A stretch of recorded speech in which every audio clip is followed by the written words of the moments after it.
안녕하십니까. 지금부터 한국공인회계사회 제10회 ESG 인증 포럼을 시작하도록 하겠습니다. 저는 이번 포럼의 사회를 맡은 한국공인회계사회 출판학술 국제팀장 최원혁입니다. 바쁘신 중에도 불구하고 오늘 포럼에 참여해 주신 모든 분들께 진심으로 감사드립니다. 오늘 포럼은 국내외 ESG 보고와 인증 현황 및 의무화 동향이라는 주제로 약 2시간가량 진행될 예정입니다. 개회사와 총 3가지 주제에 대한 발표 시간을 가진 후 잠시 휴식 시간을 갖고 이후 종합토론과 질의응답 후 포럼을 마무리하는 순서로 진행할 예정입니다. 그럼 먼저 한국공인회계사회 김영식 회장님의 개회사가 있겠습니다.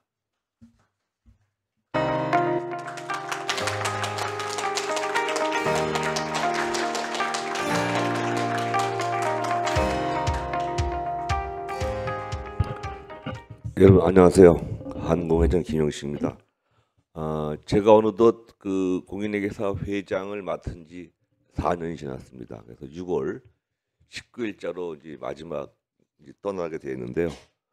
제가 오늘 온 목적은 그래도 10회째 맞는 ESG 인증 포럼이 더더욱 발전해서 앞으로도 우리나라의 어떤 ESG에 관한 인증에 관한 최고의 어떤 전문가 단체로서 자리를 교두보를 마련할 수 있는 그 계기가 되었으면 하는 바람이고요.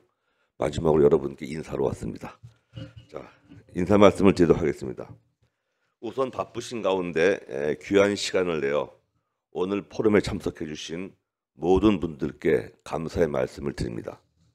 오늘 포럼에서 주제 발표를 해주실 KPMG 삼정회계법인의 황정한 파트너님, 한국회계기준원 이웅희 상임위원님, 그리고 종합토론회 좌장을 맡아주실 서정우 교수님을 비롯한 토론자 여러분께도 특별히 깊은 감사의 말씀을 드립니다.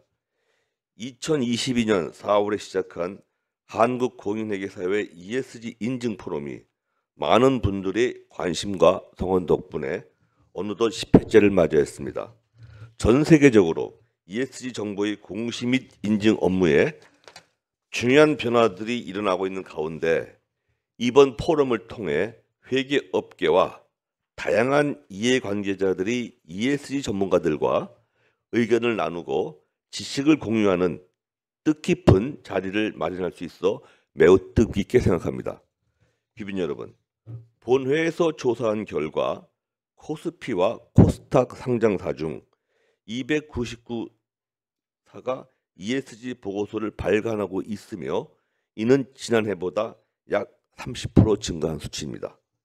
이는 ESG 정보가 국내외 이해관계자들에게 중요한 정보로 인식되고 있음을 의미합니다. 오늘 포럼에서는 국내외 ESG 정보 공시와 인증의 현황을 비교 분석하고 유럽연합의 지속가능성 보고 및 인증 제도, 미국의 기후 공시 규칙과 같이 국내에 미치는 영향을 주요 제도에 대해서 논의할 것입니다. 두 제도 모두 ESG 정보와 재무제표와의 연계성을 중요시하며 인증 제도에 대한 내용도 포함되고 있어 ESG 공시 의무화를 앞두고 있는 국내에 중요한 시사점을 제공할 것입니다.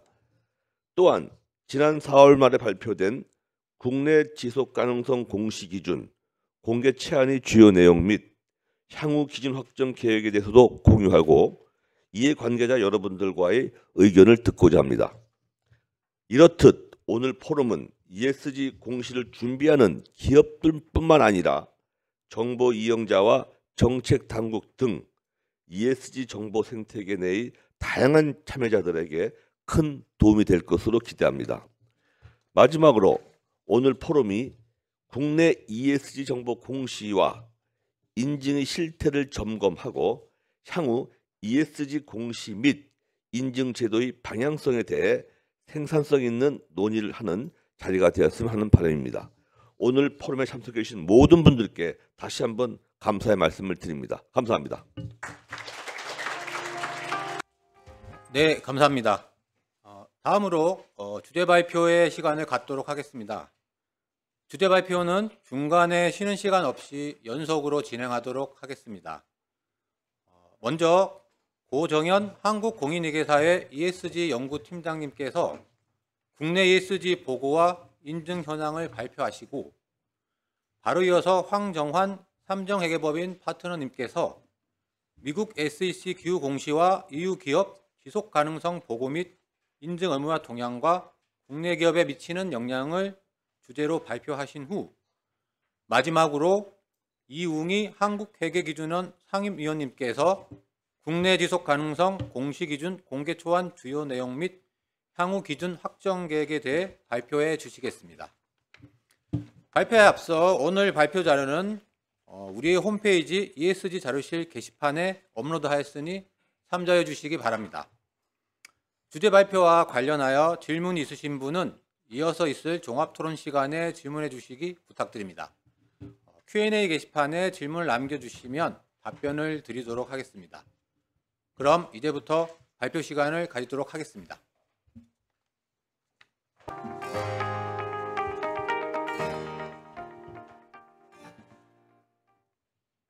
네, 안녕하십니까. 한국공인회계사회 ESG 연구팀장 고정현입니다. 지금부터 국내외 ESG 보고와 인증 현황에 대해서 발표를 시작하겠습니다.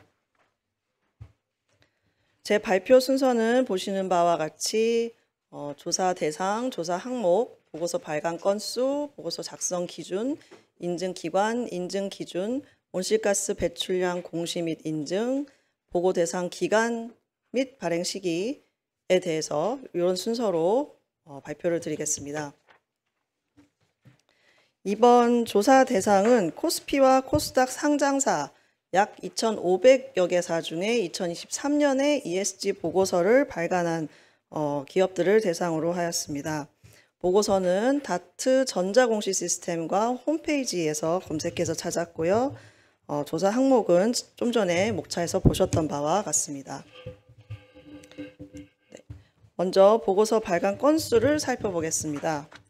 보시는 바와 같이 23년에 발간한 ESG 보고서는 총 299개였습니다. 코스피, 코스닥 상장사 전체 중에서 299개사가 ESG 보고서를 발간하였는데요. 이는 전체 코스피, 코스닥 상장사 2,500여 개 중에서 12%에 해당하는 수치고요.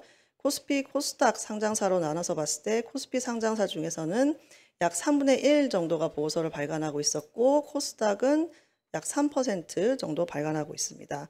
코스닥 상장사는 발간사가 저조한 반면 상대적으로 코스닥 상장사는 발간 비율이 저조한 반면 코스피 상장사는 ESG 보고서 발간을 활발히 하고 있는 상황입니다.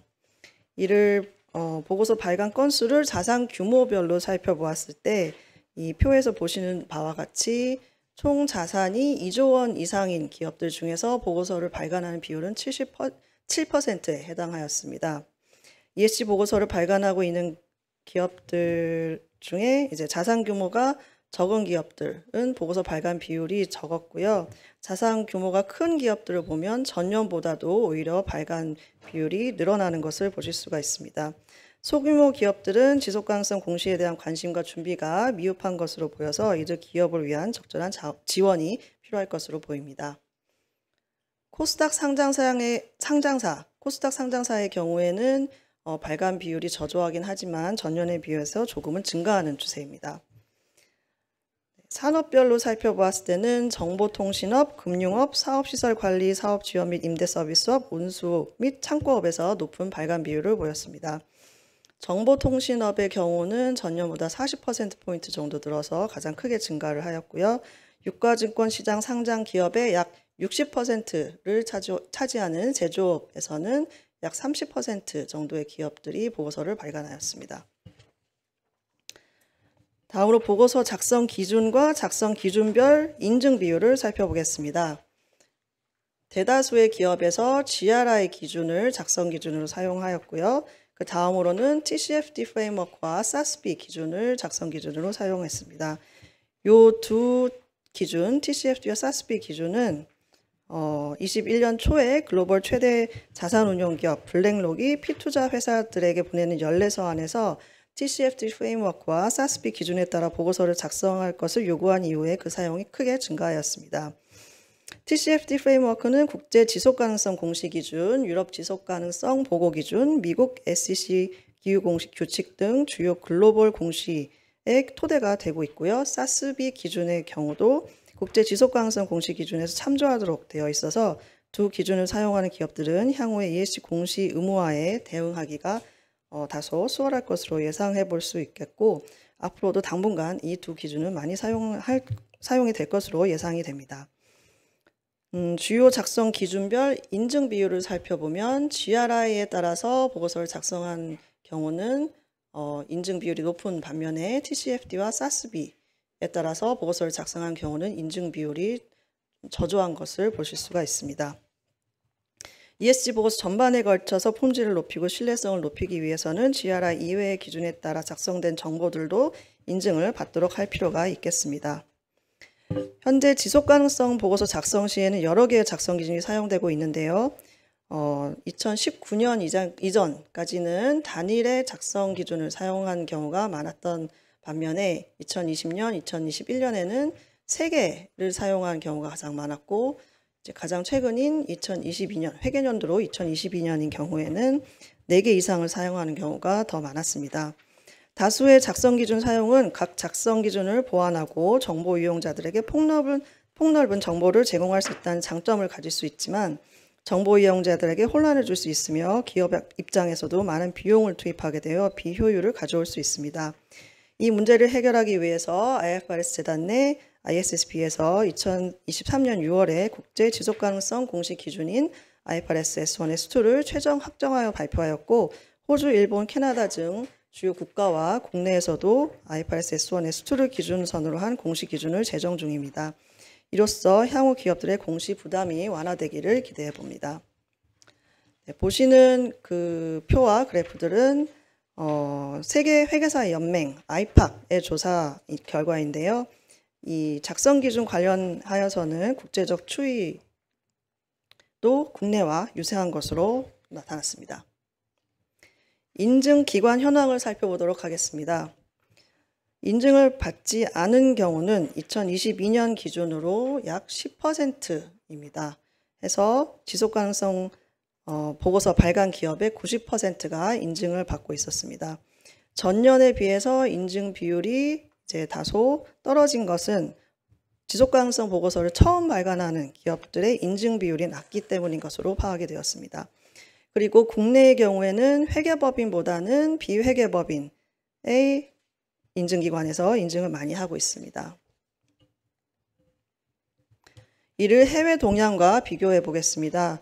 보시는 그래프는 국제회계사연맹의 조사 결과인데요. 전 세계 22개국의 시가총액 50대 기업 혹은 100대 기업 총 1,400개 기업을 대상으로 봤을 때 ESG 보고서를 발간한 경우 그중 69%가 인증을 받았습니다. 네. 우리나라의 경우 50대 기업 중 2곳을 빼고 모두 인증을 받고 있어서 인증 비율 자체는 여기 제일 끝에 있는 그래프인데요. 인증 비율 자체는 저희 나라는 매우 높은 것으로 나타났습니다. 반면에 회계법인과 감사인의 인증 비율을 살펴보면 국제 동향과는 다른 양상을 보입니다. 국내 회계법인 인증 비율은 약 5%로 국제 평균인 58%에 비교하면 매우 낮은 수준이고, 재무제표 감사인이 인증을 한 경우에도 국제 평균으로는 42%이지만 국내에서는 인증을 받은 48개 기업에서 낸 인증 보고서들 중에서 단 한 건만이 감사인으로부터 인증을 받았습니다. 특히 ESG 보고에 대한 인증을 의무화한 프랑스, 이탈리아, 스페인의 경우에는 회계법인과 감사인의 인증 비율이 매우 높았는데요. 이는 국내 그 동향과는 매우 대조적인 모습입니다. 인증을 의무화한 경우 회계법인들이 재무제표 감사인으로서 갖추어야 하는 윤리 및 독립성 요건이나 품질관리 요건을 이미 갖추고 있어서 ESG 인증에 대한 규제에 대해 용이하기 때문에 인증기관으로 회계법인과 감사인을 선호하는 것으로 나타났습니다. 또한 감사인으로부터 인증을 받은 경우 재무보고와 ESG 보고와의 연계성을 고려할 수 있을 뿐 아니라 감사위는 이미 인증 대상 기업을 잘 이해하고 있어 기업과 인증기관 양쪽 모두의 업무 효율을 높일 수 있다는 점 등 장점이 부각되고 있어 이는 국내에 시사하는 바가 많다고 이야기할 수 있겠습니다. 독일이나 여기 호주의 경우에도 회계법인의 인증 비율이 높은데요. 회계법인의 인증비 높은데요. 이곳들은 인증을 의무화하지는 않았지만 공시를 앞서 시행한 국가에서 ESG 정보에 대한 신뢰성을 중요시하고 있어 인증에 대한 정보 이용자들의 요구 수준이 높기 때문인 것으로 보입니다. 다음은 인증 기준입니다. 국내에서는 인증 기준으로 AA1000AS가 가장 많이 사용되고 있습니다.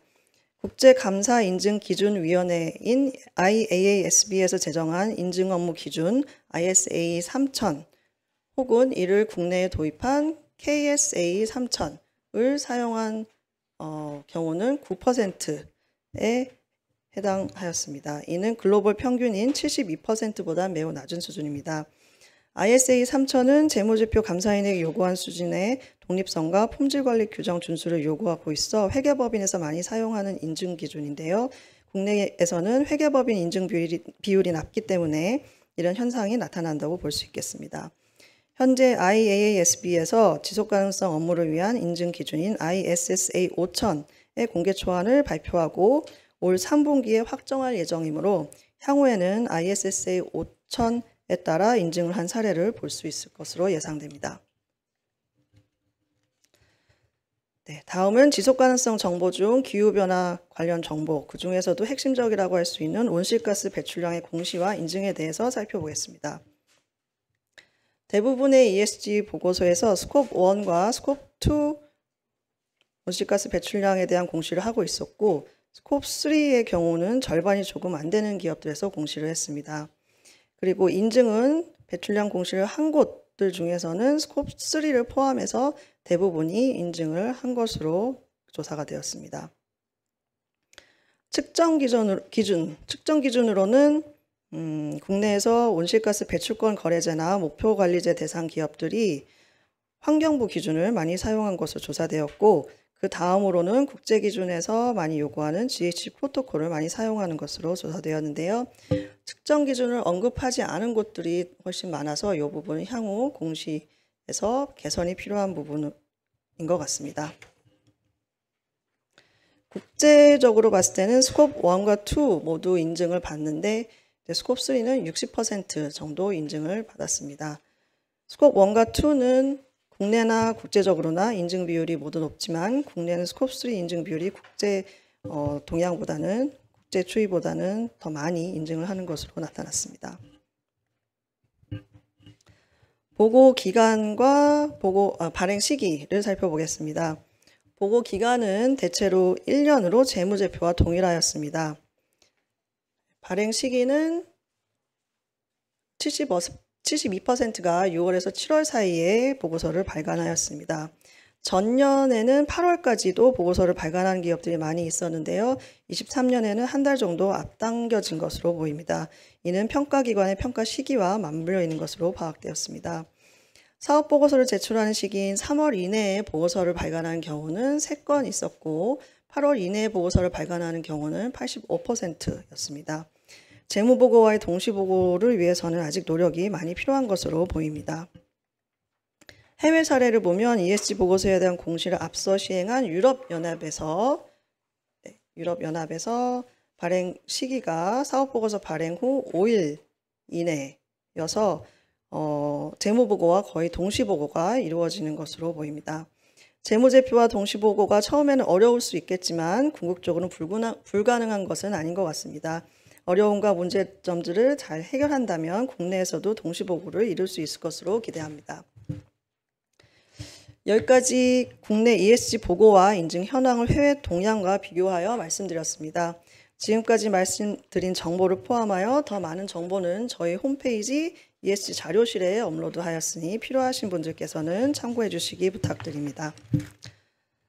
그래서 마지막으로 참고로 이 슬라이드는 국내 ESG 보고서의 기후 관련 공시 사항들의 통계를 낸 것입니다.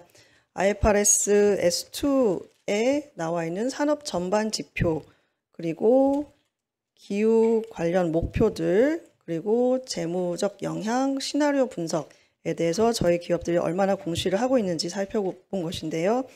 오늘 포럼에서 자세히 다루지는 않겠고 보시고 참고해 주시면 될 것 같습니다. 네, 이상으로 제 발표를 마치겠습니다. 감사합니다.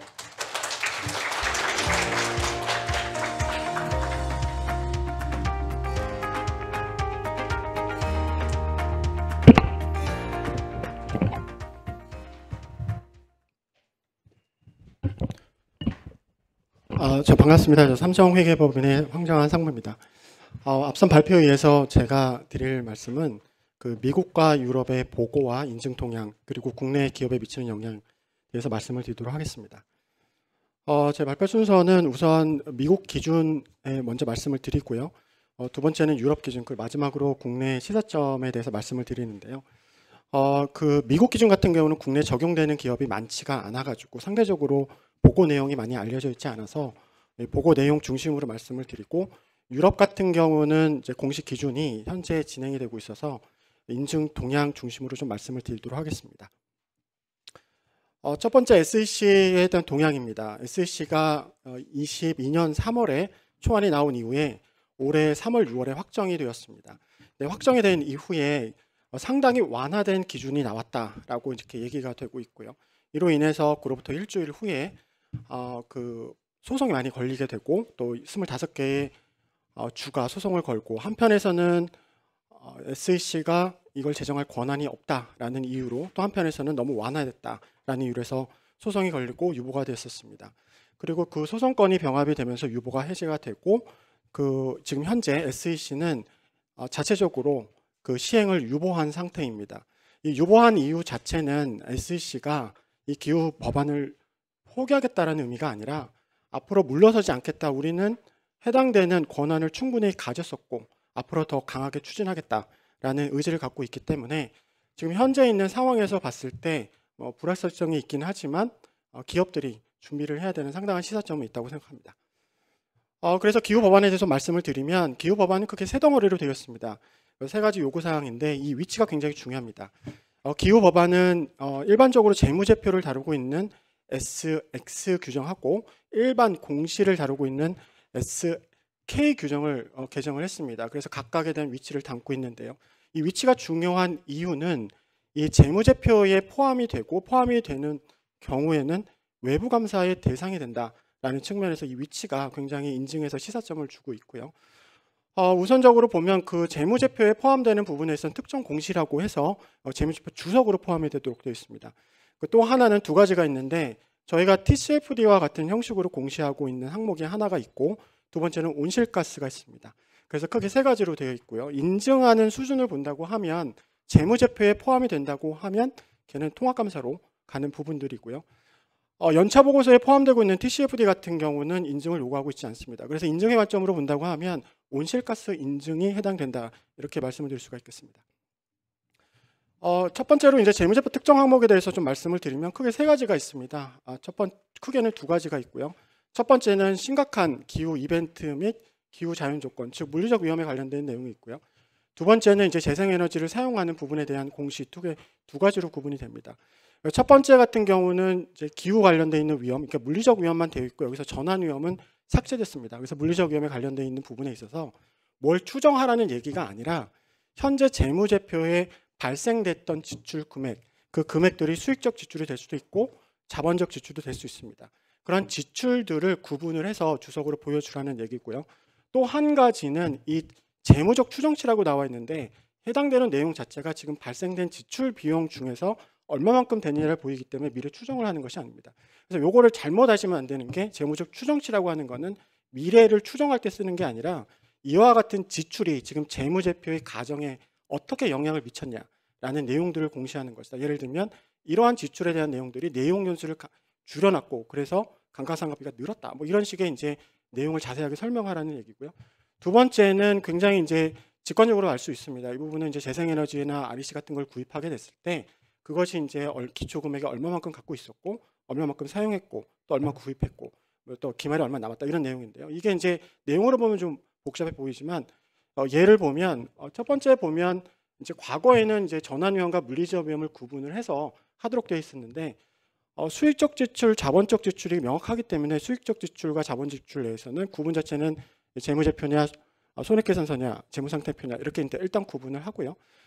이 부분 중에서 자본화되어 있다고 하면 그게 어느 계정에 자본화가 되고 있느냐, 뭐 재고자산이 있을 수도 있고 유형자산이 있을 수 있고 이제 이 부분을 보여주라는 얘기고요. 두 번째는 이제 손익계산서 있다고 하면 그 계정 과목이 판관비를 갖고 있는지 아니면 뭐 기타 비용을 갖고 있는지 이렇게 계정 과목을 구분해서 각각 하라는 얘기가 첫 번째 얘기입니다. 두 번째 같은 경우는 이제 기본적으로 저희가 갖고 있는 무브먼트를 보여주라는 얘기로 이해하시면 됩니다. 그래서 기초에 얼마만큼의 무형으로 되어 있는 REC가 있었고 얼마만큼 릴리스가 됐고 또 얼마만큼 구입해서 기말이 얼마 남았다라고 하는 저희가 흔히 보고 있는 주석의 공식 형태를 갖고 있습니다. 세 번째 같은 경우는 제가 아까 말씀을 드렸듯이 이러한 사건들 자체가 현행적 우리 재무제표에 어떻게 추정치에 영향을 미쳤는지 그렇게 보여주는 이제 간단한 내용이고요. 그럼 이제 첫 번째를 보시면 여기서 가장 중요한 포인트는 현재 발생된 지출이기 때문에 기업이 정보를 갖고 있습니다. 근데 더 중요한 거는 일반적으로 이러한 정보들에 대해서 식별을 할 수가 없기 때문에 기업들의 입장에서 가장 중요한 포인트는 이러한 비용들을 추적할 수 있는 태깅이 굉장히 중요한 포인트입니다. 두 번째 같은 경우는 이제 임계치를 계산하는 부분에 있어서는 기존의 초안에 있었던 1%를 유지를 했습니다. 그래서 계산하는 방식의 포인트는 절대값을 가지고 계산하는 부분이 하나가 있고 두 번째는 앞선 기준 초안과 다른 부분이 D-라고 해서 소액에 대해서는 따지지 않고 그냥 여기다 포함시키지 않겠다라고 하는 부분들이 있었습니다. 그 부분이 좀 변경된 사항이다 이렇게 말씀드릴 수가 있겠습니다. 두 번째는 이제 TCFD 형식의 공시다라고 얘기하면 제 왼쪽에 보시는 것들은 저희 TCFD에 나온 내용과 동일합니다. 그래서 뭐 크게 다르지는 않은데 이 거버넌스 쪽에서 좀 변경이 있었던 부분들은 보통 이제 보고에 대한 빈도와 같은 활동들을 공시하도록 되어 있었는데 그 부분이 삭제가 됐고 전문성은 유지가 됐다. 그게 이제 중요한 포인트가 될 거고요. 두 번째에서 이제 전략 비즈니스와 관련되어 있는 부분을 보면 여기서 이제 두 가지의 좀 중요한 내용이 있습니다. 첫 번째는 기간입니다. 기간의 부분이 저희가 ISSB, KSSB 혹은 이제 유럽 기준 같은 경우는 단기, 중기, 장기인데 여기서는 12개월을 기준으로 해서 단기와 장기로 구분하고 있다. 이 부분이 이제 큰 차이가 될 것이고요. 두 번째는 제가 앞서서 말씀드릴 때 재무제표에서 물리적 위험을 표시하다 이렇게 말씀을 드렸는데 여기서는 분석을 할 때는 물리적 위험과 전환 위험을 모두 포함해야 된다라고 하는 것이 포인트가 될 겁니다. 근데 여기서 저희가 실무적으로 봤을 때 이 3대장이 있습니다. 조금 저희가 고민해야 되는 부분들이 그 시나리오 분석이 하나 있고요. 그리고 탄소 상계 문제, 세 번째는 내부 탄소 가격의 문제가 있습니다. 이 부분은 조건부 공시라고 해서 이 조건부라고 여기에 붙이는 이유는 중요한 경우나 기업이 하고 있다면 하는 부분입니다. 안 하거나 중요하지 않다면 하지 않는 부분이 되겠습니다. 그래서 시나리오 분석 같은 경우는 기업이 기후 관련 위험이나 기회를 식별할 때 시나리오를 쓰고 있다면 해당되는 내용에 대해서 공시하라는 얘기인데요. 이게 좀 어렵습니다. 왜냐하면 KSSB 같은 경우는 회복력과 재무 역량 분석을 구분해서 나와 있는데 이 내용을 잘 보면 섞여 있습니다. 그래서 시나리오 분석을 하게 된다고 하면 그에 관련되어 있는 재무 역량까지 분석을 하도록 되어 있는 게 좀 특징적인 내용이 되어 있고요.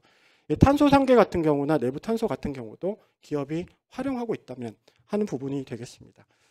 두 번째는 이제 특정 항목인데요. 이게 애뉴얼 리포트에 들어가 있기는 하지만 특정 항목으로 구분을 해야 됩니다. 이 구분하는 이유 자체는 일단 보고하는 시기가 좀 다르고 앞서서 재무제표에 있는 내용들은 재무적 추정치에 영향을 미친 부분은 질적인 부분을 공시하는데 이 세 가지는 양적인 부분까지 공시하도록 되어 있습니다.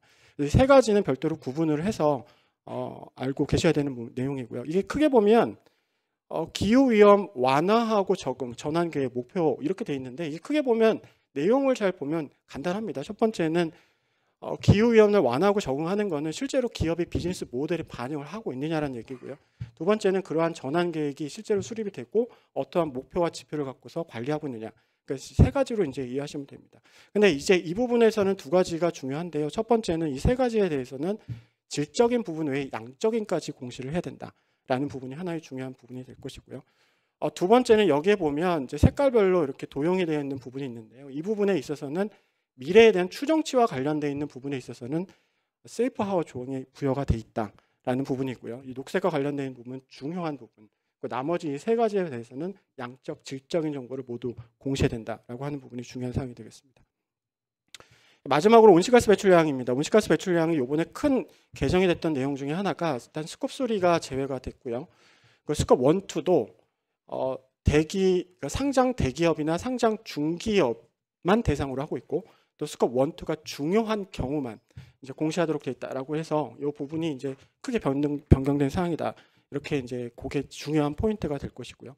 공시하는 양식은 별도로 주지 않았습니다. 근데 과거 초안에 나왔던 양식으로 이제 생각을 해보면 이런 양식이 갈 것이고요. 요거부터 이제 좀 주의를 하셔야 되는 부분들은 그럼 가스별로 분석을 해야 되느냐? 그거는 중요한 경우에는 분석해서 공시하라는 거고 의무사항은 아니다. 두 번째는 집약도를 별도로 공시할 필요는 없다. 그 세 번째는 비교에 되는 부분에 있어서는 어떻게 해야 될 것이냐. 그 비교는 원칙적으로 과거에 SC에 한 번이라도 보고가 됐다면 그건 비교하고 보고가 되지 않았다면 비교 공시하지 않으셔도 된다. 이게 이제 포인트가 되겠습니다. 그래서 이제 시행일 자체는 우선적으로는 내년부터 일단 시행이 됩니다. 그리고 아까 말씀을 드렸던 그 특정 공시 항목, 애니얼 리포트에 들어간 특정 공시 항목 같은 경우는 1년간 유예를 줬습니다. 그 이유 자체는 좀 내용 자체가 좀 어렵다. 그래서 이제 그런 내용이 있었습니다. 그 인증과 관련해서는 특별하게 언급이 되어 있는 부분들은 없는데요. 일단 중요한 사항들은 밑에서 보시는 바와 같이 인증 제공자가 어떤 특정한 요건을 갖고 있는데 그와 같은 부분들은 경험과 독립성에 대해서 유지를 해야 된다라는 부분이 중요한 포인트가 되겠습니다. 그래서 이제 주요 변경 내용 같은 경우는 이 내용을 참고하시면 될 것 같고요. 유럽 공시 동향에 대해서 말씀을 드리도록 하겠습니다. 유럽 같은 경우는 뭐 아시는 바와 같이 저희가 이미 시행이 돼서 현재 적용이 돼 있고 국내 기업 같은 경우는 25년부터 적용이 되고 적용 요건 같은 경우는 세 가지 순매출 기준하고 자산 총액 기준, 종업원 기준으로 해서 적용이 되는 지금 이 상황입니다. 이 부분은 이제 뭐 특별하게 말씀을 드리지는 않겠습니다. 보고 기준 자체도 이미 많이 알고 계시는 내용이기 때문에 이제 이러한 내용들만 좀 간단하게 보여드리는 내용이고요. 그리고 이제 제가 말씀을 드리고 싶은 내용은 이제 이 내용입니다. 현재 입법하는 기준의 현황을 보면 어쨌든 현재 CSRD가 적용이 됐고 올해까지는 어쨌든 각 자국별로 요거를 자국화해야 됩니다. 근데 지금 현실적으로 보면 입법이 완료된 국가는 4개고 체코 같은 경우는 2024년 적용만 돼 있고 25년은 안 돼 있기 때문에 아직 뭐 실질적으로 그렇게 완료가 돼 있는 상태는 아니다. 이렇게 말씀을 드릴 수가 있겠습니다. 그래서 인증과 관련되어 있는 부분이기 때문에 제가 인증만 좀 말씀을 드리면 현재 이제 입법화가 되어 있는 국가는 이제 프랑스, 헝가리하고 루마니아가 되어 있는데 이 세 가지에 있는 국가들을 보면 일단 인증의 자격에 있는 부분들이 현재 현행상에 있는 외부 감사인 그리고 이제 회계 법인인 거죠. 감사인 외에 기타 이제 독립적인 서비스 인증 제공자를 허용하고 있다라고 이제 그런 부분이 있는데 현행에 입법화되고 있는 국가들을 보면 대부분들이 그 부분을 허용하고 있지 않습니다. 그러니까 바꿔서 말씀을 드리면 현행 외부 감사인이거나 아니면 외부 감사를 수행하는 어디 펌에 대해서만 요 인증을 할 수 있도록 그렇게 이제 법제화가 되고 있다라는 중요한 시사점이고요. 또 하나 같은 경우는 그 보고하는 형태도 보면 보고 의견을 각각 낼 것이냐 아니면 합쳐서 낼 것이냐는 부분도 각 국가마다 좀 다르게 나오고 통합해서 하나의 의견을 내는 것도 지금 제도화되고 있는 부분도 중요한 시사점이 되겠습니다. 그래서 이제 참고 목적으로 각국의 입법화 현황을 여기다 요약을 좀 해드렸고요. 그래서 제가 이제 국내에 미치는 시사점에 대해서 조금 말씀을 드리고 마치도록 하겠습니다. 제가 말씀드리고 싶은 사항은 4가지입니다. 우선 첫 번째 같은 경우는 일단 저희가 생각을 해보면 미국과 유럽의 비즈니스를 갖고 있는 경우에 저희가 실질적인 법인의 보고 의무를 짓지 않는다 하더라도 이 기업의 보고 의무 자체가 공급망이나 가치 사실이 포함되어 있기 때문에 간접적인 영향도 충분히 좀 고려를 해서 준비가 필요하다라는 부분이고요. 앞서서 보셨던 SC 법안 자체는 굉장히 실무적인 법안입니다. 그래서 저희가 없다 하더라도 국내에 실무적인 이행을 할 때 참고할 수 있는 유용한 기준이다라는 부분이 있고요. 세 번째 같은 경우는 실제로 앞서서 보시는 바와 같이 이 CSRD에서 요구됐던 요구사항들이 입법화하면서 적용 대상이 굉장히 확대가 되거나 아니면 축소가 되거나 이런 부분들이 있습니다. 그래서 기업들이 실제 영업하고 있는 각 국가 내에 CSRD가 어떻게 법적으로 이행이 되고 있는가 하는 부분들은 이제 주목해서 보셔야 되는 부분이고요. 아까 제 말씀을 드렸을 때 루마니아 같은 경우는 그 요건 자체가 굉장히 그 강화가 됐습니다. 그래서 굉장히 많은 기업들이 포함이 돼 있다. 이런 부분들은 모니터링이 필요하다. 이렇게 말씀을 드릴 수가 있겠고, 마지막으로 인증 같은 경우는 현재 이제 보시면 보고와 인증이 동시에 도입되고 있는 추세입니다. 그렇기 때문에 우리나라도 어떻게 제도화가 되든 간에 지금 현실적으로 빠르게 인증에 대한 작용 요건이나 독립성 등에 대해서 빠른 정비가 필요하다. 이렇게 이제 말씀을 드릴 수가 있겠습니다. 네, 이상 이제 발표를 마치도록 하겠습니다. 감사합니다.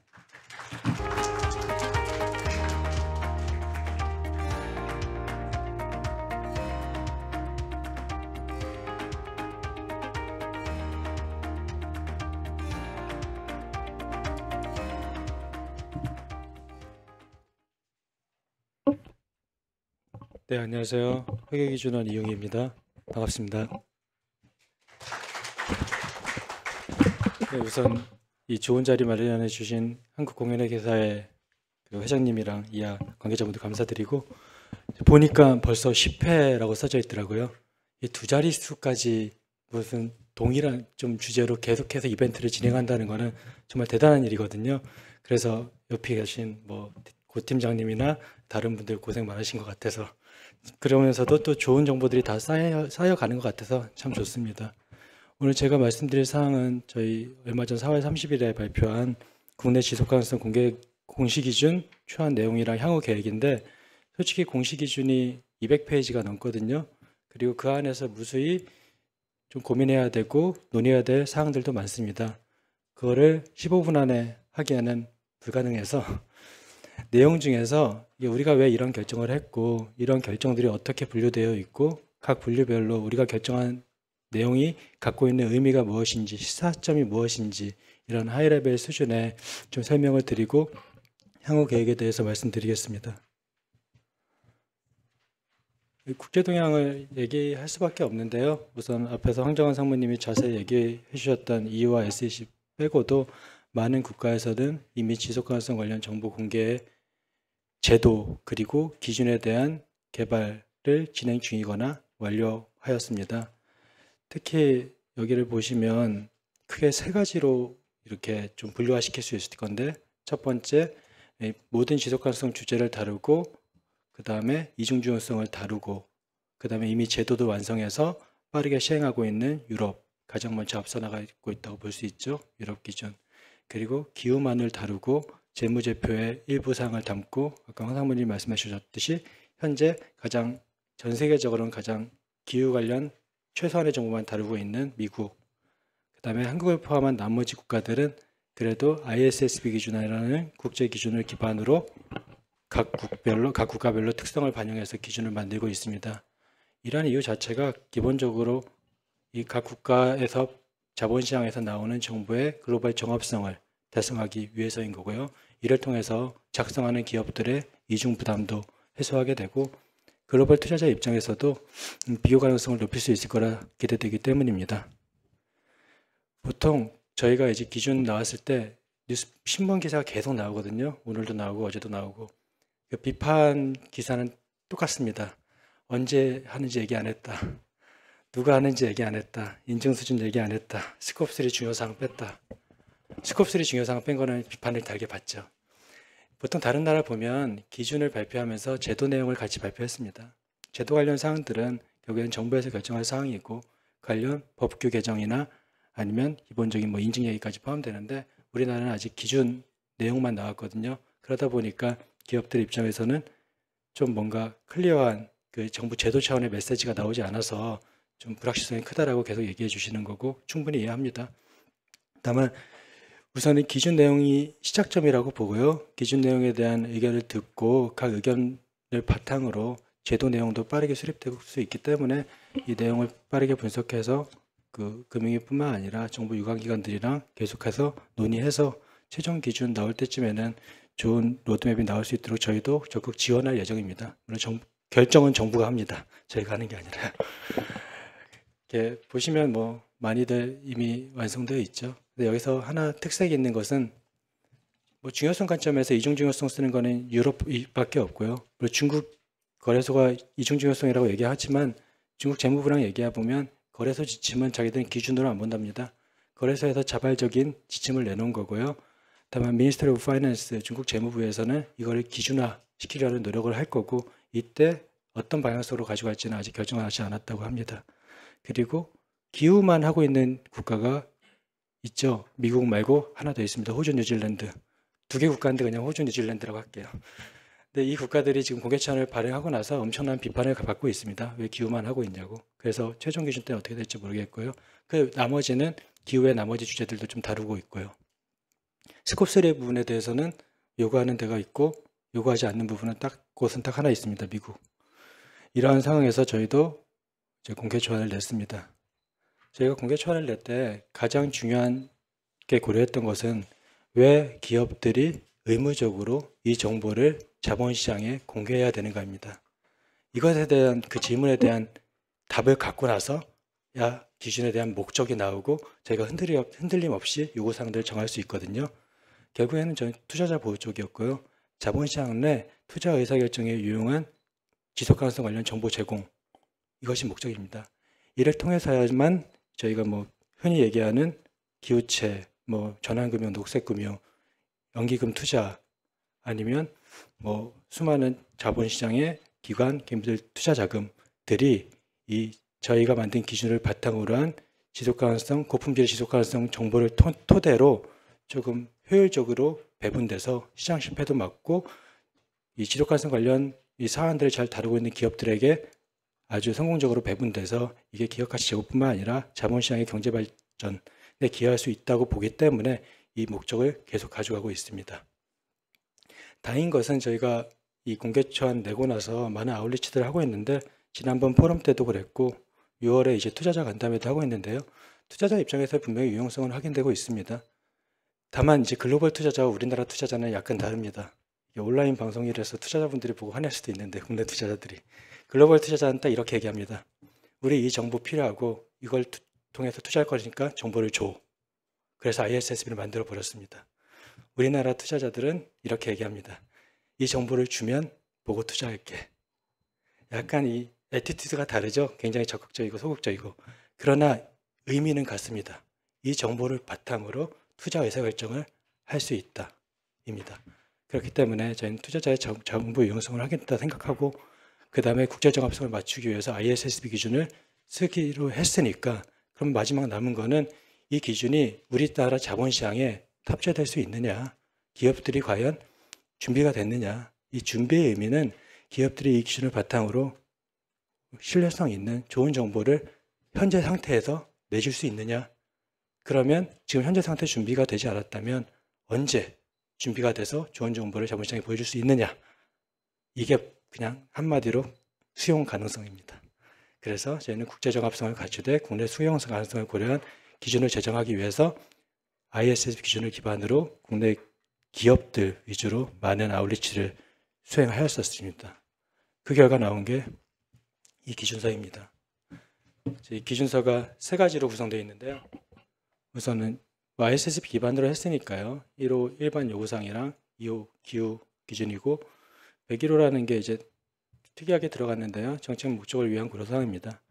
이 내용이 ISSB 기준에서도 만약에 지속가능성 관련 그 재무정보 외에 국가 규제 목적이나 필요한 정보가 있으면 뭐 추가로 할 수 있다라는 규정이 있기 때문에 국제 기준이랑 위반되는 건 아니지만 대전제는 이 주객이 전도되면 안 돼서 101호의 내용들이 너무 많아서 1호, 2호 내용들을 흐려져 버리게 하면 안 된다는 생각을 갖고 이 기준서를 만들었습니다. 보시면 제가 이게 안 보여서 그냥 설명드리겠습니다. 이게 아마 세 가지로 구성될 겁니다. 완화. 우리가 어떠한 사항들을 완화했냐. ISSB 기준과 비교해서. 두 번째가 어떠한 사항들을 우리는 그대로 유지했냐. 세 번째가 아까 101호처럼 무엇을 추가했냐. 이렇게 세 가지로 쉽게 말하면 구성될 겁니다. 그럼 완화 쪽 보시면 완화 쪽도 크게 두 가지로 나눠집니다. 첫 번째, 기후부터 할 것이냐, 아니면 모든 주제를 우리가 다룰 것이냐. ISSB는 모든 주제를 다룹니다. 다만 1년 유예를 주고 기후부터 먼저 적용하게 하고 그 다음에 나머지 주제를 S1에 따라 공시하게 합니다. 그럼 우리나라 입장에서는 모든 주제를 다루면서 유예 기간을 더 오래 줄 것이냐, 아니면 기후만 의무화하게 하고 나머지는 선택 기준으로 둘 것이냐. 이거에 대해서 많이 논의를 했고 우선 선택 조항으로 우선 결정을 해서 공개처안을 발표했습니다. 다만 분명히 이 선택으로 두는 것과 아니면 보다 긴 유예를 두고 의무로 가는 것에 대해서는 장단점이 클리어하게 존재합니다. 제가 지난 여러 포럼을 다니면서 말씀 많이 드려서 얘기는 생략하겠지만 분명히 선택으로 인한 마켓 프레셔도 있을 거고 그 다음에 유예 기간을 굉장히 길게 줄 경우 기후만 우리나라에서 몇 년 동안만 공개되는 부작용도 있을 겁니다. 그렇기 때문에 이런 부분들도 기업들 입장에서 많이 고려하셔서 의견을 주시면 됩니다. 스콥3 부분에서도 아직까지 결정 못했는데 스콥3 정보와 관련 유용성, 이 전환 위험을 관리할 수 있는, 확인할 수 있는 투자자 입장에서 유용성은 분명히 확인됩니다. 다만 이 스콥3 부분이나 이 지속가능성 공시 자체에 대한 그 의미를 약간은 이제 국가 차원에서는 산업 정책이나 이런 부분들을 보기 때문에 저희 단독으로 자본시장 내에서 결정하기는 어려운 지표라고 좀 보는 시각도 있습니다.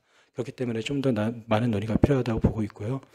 나머지 뭐 내부 탄소 가격이나 이런 사항들은 기간 범위 같은 것들은 이렇게 좀 기준을 보시면 저희가 왜 이런 내용을 얘기했는지 알 수 있습니다. 다만 저희가 보시면 ISSB 기준을 기반으로 어떤 부분을 완화할 때 요구 사항에 대해서 면제를 좀 더 주거나 선택으로 바꾸거나 이렇게 해서 ISSB와 KSSB 기준 간 차이 분석이 좀 쉽게 했거든요. 근데 더 중요한 거는 이 안에 있는 콘텐츠가 담긴 의미들을 좀 더 자세하게 논의해야 됩니다. 예를 들어서 뭐 원시가치 특정 반품론 안에서 운영통제법, 재무통제법 같은 거 ISSB에서는 다 허용하고 있는데 ESRS에서는 운영통제법만 허용하고 있는데 우리나라에는 우리나라 기준에서는 이런 반품론을 하나로만 할 것이냐, 뭐 7가지 온실가스 뭐 다 요구할 것이냐. 일례로 기후의 선택이라고 했는데 이랬을 경우 기후 안에서도 기후 관련 환경 이슈를 공시하라고 하거든요. 2호에서. 그러면 단적으로 어떤 기업은 플라스틱 이슈를 기후 관련 위험이라고 봐서 또 2호에 따라 공시해야 됩니다. 근데 또 플라스틱 이슈는 서큘러 이코노미이기 때문에 기후의 주제도 돼요. 그랬을 때 내가 이 주제를 선택해서 공시했을 때 갑자기 지표 땅에서 중복되는 게 나오고 그 공시할 때 어려움이 생기거든요. 그래서 이렇게 하는 메커니즘이 맞냐, 이런 논의들이 더 풍부하게 이루어져야 됩니다. 공시를 준비하기 위해서는. 네, 현재까지는 약간 제도나 언제 할지에만 모든 논의가 초점됐기 때문에 앞으로 의견 조회 기간에는 좀 이 내용에 대한 논의도 많아졌으면 좋겠습니다. 이 내용을 좀 자세히 설명드린 이유는 인증하기 위해 인증 관련 포럼이잖아요. 인증을 하려면 어떤 정보가 나오는지 이해돼야 되거든요.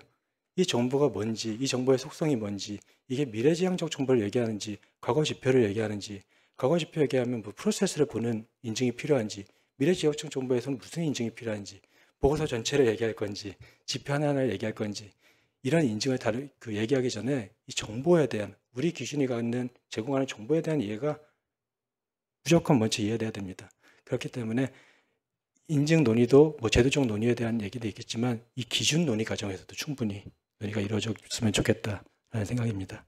나머지 동일합니다. 뭐 보호기업 연결, 이거는 워싱 문제나 기본적으로 이게 재무정보의 연결성을 얘기하면서 연결정보 재무수자와 연결성을 이 기준서 내에서 다루면서 이게 연결시체로 안 간다는 건 조금 불합리한 것 같아서 이렇게 했고요. 나머지들도 시나리오 분석이나 이런 부분도 충분히 저희 입장에서는 약간 완화 조항을 그 안에서 뒀기 때문에 그대로 요구했습니다.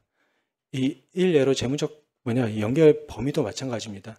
되게 논의될 게 많은 게 지금 무슨 얘기만 하고 있냐면 중소기업 데이터 수집하기 어렵다. 그래서 연결 안 했으면 좋겠다. 좀 더 시간이 달라. 이 얘기만 나오거든요. 근데 그게 문제가 아니라 제가 재무적 중요성을 기반으로 한 연결 범위라고 얘기했잖아요. 그럼 연결 범위를 봤을 때 연결 재무집을 만들 때 연결 범위 보실 때 뭐 100억 미만이나 뭐 금액 작은 거는 빼는 경우 있잖아요. 우리한테 논의할 건 뭐냐면 그럼 우리한테 연결할 때 재무적으로 빠지는 연결 범위로 그대로 가져와서 거기서 지속가능성 관련 위험 및 기회가 적은 애들 뺄 것이냐, 아니면 컨트롤을 가지고 있는 모든 중소기업을 대상으로 우리는 또 다른 지속가능성 관련 위험 및 기회에 대한 중요성을 판단할 것이냐, 이거에 따라서 중소기업 숫자가 달라져요. 여기서는 98개가 되고 뭐 여기서는 96개가 되고 반대 케이스도 될 수 있고 두 가지가 중소기업이 달라질 수 있단 말입니다. 그런 논의가 많이 돼야 됩니다. 101호는 저희가 자세한 내용은 생략하지만 정부와 관계부처의 이제는 좋은 목적을 달성하기 위해서 자본시장 내 기업들에게 이거를 정보를 제공해서 우리 같이 좋은 세상을 만들어보자 라는 취지로 만들어졌고요. 이게 요구되는 게 굉장히 많았습니다. 근데 저희는 늘 때 원칙은 하나 세웠습니다. 아까 말씀드린 주객이 전도되면 안 된다. 너무 많은 정보가 여기서 제공되면 실질적으로 투자자가 필요한 정보들을 에 대한 유용성을 해칠 수 있다. 그래서 지표 위주로 좀 받았고 그 다음에 작성의 부담을 최소화하기 위해서 그냥 연결 시체도 아니라 그 보고 시체, 법적 실체, 지배기업 입장에서만 하면 된다라고 하는 게 이 두 번째 파트입니다. 한 21가지 정도 지표고요. GRI 보고서 작성하실 때 많이 사용했던 지표라서 작성에는 어려움이 없지만 이 의무 공시 안에 선택이라는 거는 이미 선택했을 경우에는 또 인증도 받아야 되고 그 다음에 명확하게 또 사용 투자자한테든 아니면 이해관계자한테 사용할 수 있는 거기 때문에 부담이 있다는 건 충분히 알고 있습니다. 향후 일정입니다. 저희 4월이었고 5, 6, 7, 8 4개월 동안 의견 수렴 기간이니까요. 개별 기업들 모두 의견을 내주시고 그 다음에 회계법인들도 개별적으로 뭐 공인회계사회나 단체뿐만 아니라 최대한 의견을 내주십시오. 미국이 2만 몇천 개를 받았나요? 그리고 뭐 ISSB도 막 몇백 개씩 받았는데 보통 회계 저희가 기준 제정 절차할 때 한 4개, 5개 오거든요. 뭐 그때는 그렇게 그러려니 하고 막 넘어갔습니다. 근데 이번에 이거 만들 때 의견 막 한 진짜 몇십 개밖에 안 되면 왜 만드냐 얘기가 나올 수 있습니다. 관심도 없는 건데. 근데 기업들 입장에서는 이 관심 있는 주제니까 좀 적극적으로 많이 내주시면 저희가 올바른 분석을 할 때 현실에 맞는 분석을 할 때 도움이 되니까 의견 자세히 내주시고 의견 내주실 때 제가 퀘스천 넣었지만 예스와 노로만 해주시지 마시고 아까 얘기했던 콘텐츠적인 이슈도 같이 내주시면 더 좋을 것 같습니다. 그리고 최종 기준이 언제 나올지 미정으로 했잖아요. 저도 잘 모르겠습니다. 의견을 받고 나서 분석을 하고 얼마나 많은 보완이 필요한지 그 다음에 제도와 관련해서도 얼마나 많은 논의가 필요한지 함께 얘기할 거고요. 저희 최종 기준 나올 때는 그 많은 내용들 주시잖아요. 그러면 지침도 같이 내려고 합니다. 스코어 1, 2 지침, 뭐 재무적 중요성 지침 여러 가지들을 동시에 준비하면서 같이 내려고 하니까 이게 기준에서 반영할 수 있는 게 있고 또 추가적으로 이 가이드 형식으로 발행할 수 있는 것들이 있거든요. 나누어서 발행할 예정이니까 좀 많은 관심 부탁드립니다. 예, 감사합니다.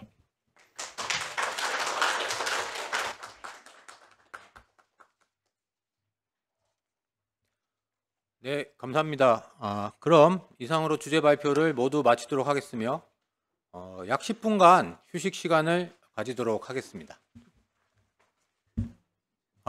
이제부터 종합 토론을 시작하도록 하겠습니다. 토론의 자장은 전 IASB 위원이신 서정우 국민대학교 명예교수님께서 맡아주셨으며 이후 토론자 소개에서 토론의 마무리까지 진행을 맡아주시도록 하겠습니다. 그럼 마이크를 서정우 교수님께 넘기도록 하겠습니다. 교수님 부탁드리겠습니다. 네, 감사합니다. 지금 마이크 켜 있는 거죠? 네. 시스템이 바뀌어가지고 이게 보통 지금 빨간불 들어오는데 빨간불 안 들어오래도 켜지네. 너무 감사합니다.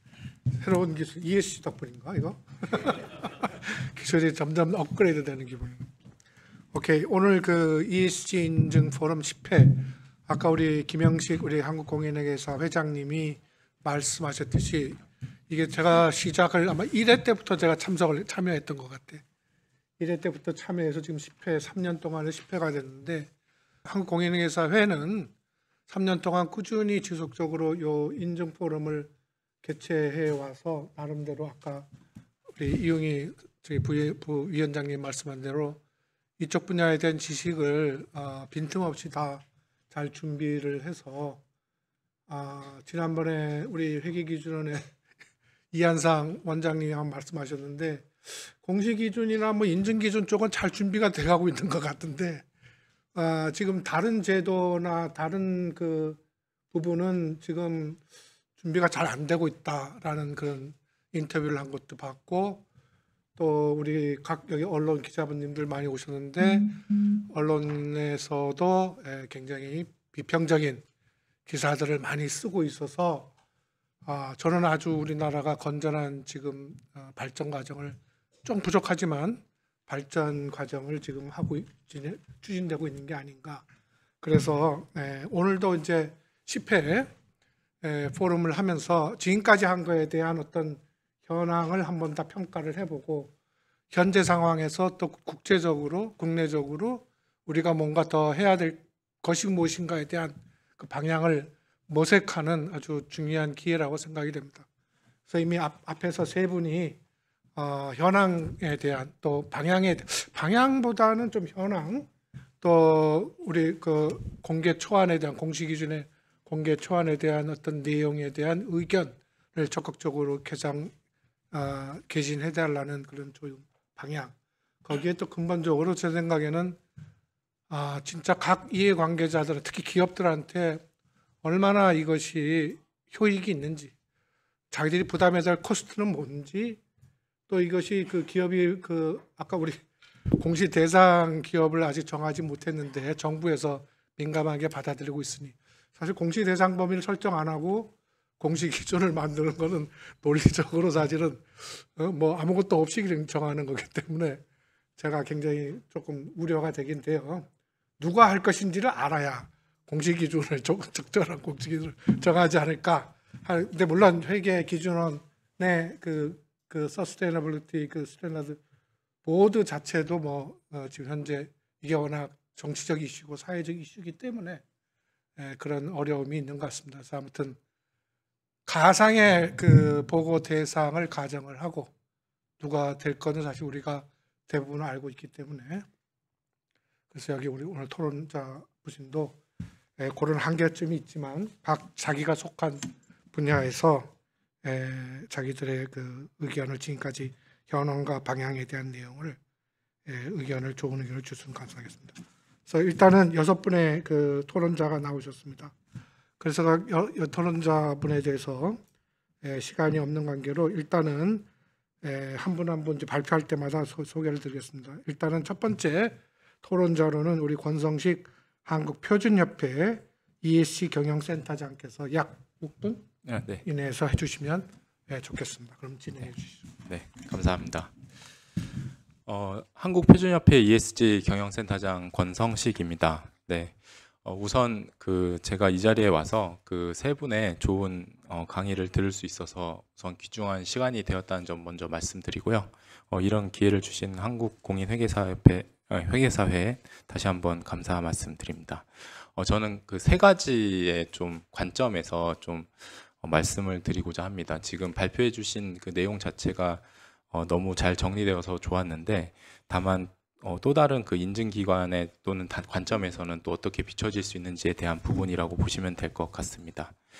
우선 첫 번째는 기존의 그 자발적 공시 제도 상에 있었던 그런 공시 내용과 현재 의무 공시와는 사실 많은 부분이 다른 것 같습니다. 따라서 처음에 이제 고 팀장님께서 발표를 해주신 그 내용 자체가 지속가능 경영 공시라든지 검증 동향에 대해서 한눈에 볼 수 있어서 매우 좋은 시간이기는 했지만 향후에 이제 저희가 이제 그 의무 공시하는 부분에 대한 부분은 현재 내용과는 많은 차이가 있을 것으로 사실 예상이 됩니다.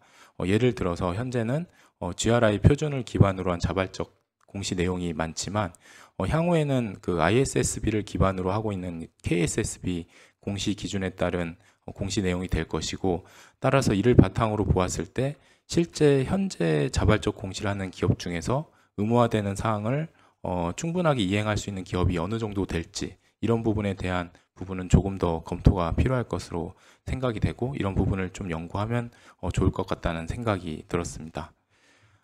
두 번째는 저희 그 이웅희 그 부위원장님께서 이제 말씀해 주셨던 부분에서 이제 그 의무화가 되는 그 동향 기간이나 이런 부분들은 저 역시도 지금 뭐 회계 기준원에서 이제 사실 결정하는 부분도 아니고 그리고 그 부분은 사실 어떻게 보면은 뭐 중요한 부분이긴 하지만 사실 저는 부위원장이 말씀하신 기준에 대한 내용을 정하는 게 더 중요하다는 부분에 대해서 사실 매우 동의를 하고 있습니다.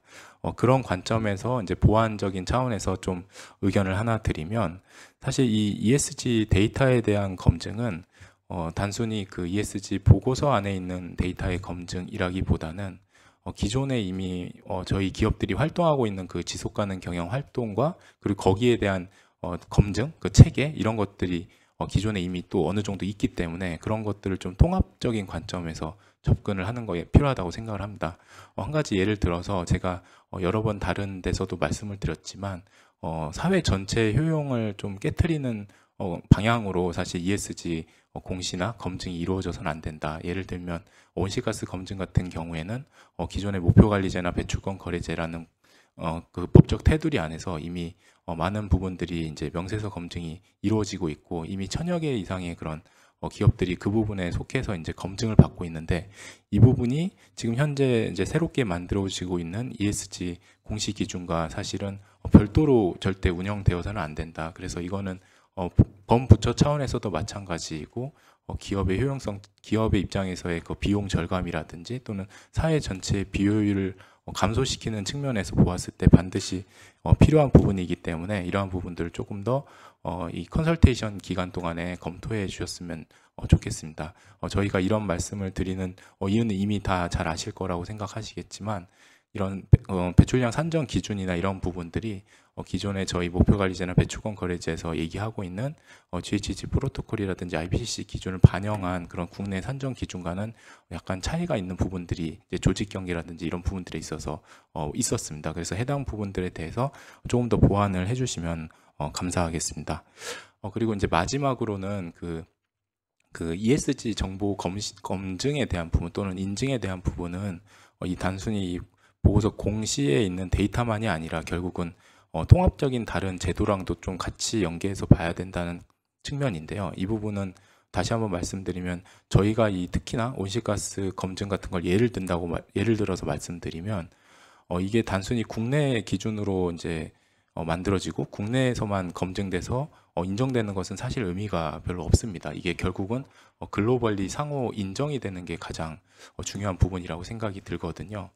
특히나 지금 시밤 같은 경우에도 지금 현재 전환 기간으로서 운영이 되고 있는데 그럼 이 시밤 이 적용 이후에 전환 기간 이후에 실제로 이거에 적용받는 기업들이 어느 산정 방법론 또는 어떤 기준에 의거해서 이거를 인정받게 될 것인지 이런 부분들이 향후에 되게 중요한 부분인데 그런 부분들을 만약에 ESG 공시와 그것과 관련된 어슈어런스와 이제 연계해서 만약에 살펴본다고 하면 현재 제가 알고 있기로 이제 IAF라든지 이런 곳에서 ISO 14064라든지 14064-3에 의거해서 배출량을 산정하는 부분 또는 14065에 의해서 온실가스 검증 기관을 아까 말씀하신 공평성이라든지 또는 검증 기관의 자격에 대한 부분을 국제적으로 정합하는 부분들이 이미 만들어져서 이루어져 있고 그 부분을 EU 역시도 이제 반영해서 이제 운영을 하고 있습니다. 그렇다고 하면 이런 부분들이 ESG 보고서 검증에도 당연히 반영이 되어서 같이 운영이 되어야 향후에 이런 다른 CSRD뿐만이 아니라 다른 시밤이라든지 다른 그런 SFRD 같은 다른 제도하고도 서로 상호 운영이 될 수 있는 부분이 있다고 보이거든요. 그래서 그런 부분들을 우리가 이제 검증 체계에 대해서 논의를 하실 때, 그러니까 어슈어런스 검증 기관, 인증 기관에 대한 체계에 대해서 논의를 하실 때 함께 검토해 주시는 것이 좋지 않을까라고 저는 생각이 듭니다. 네, 감사합니다. 네, 감사합니다.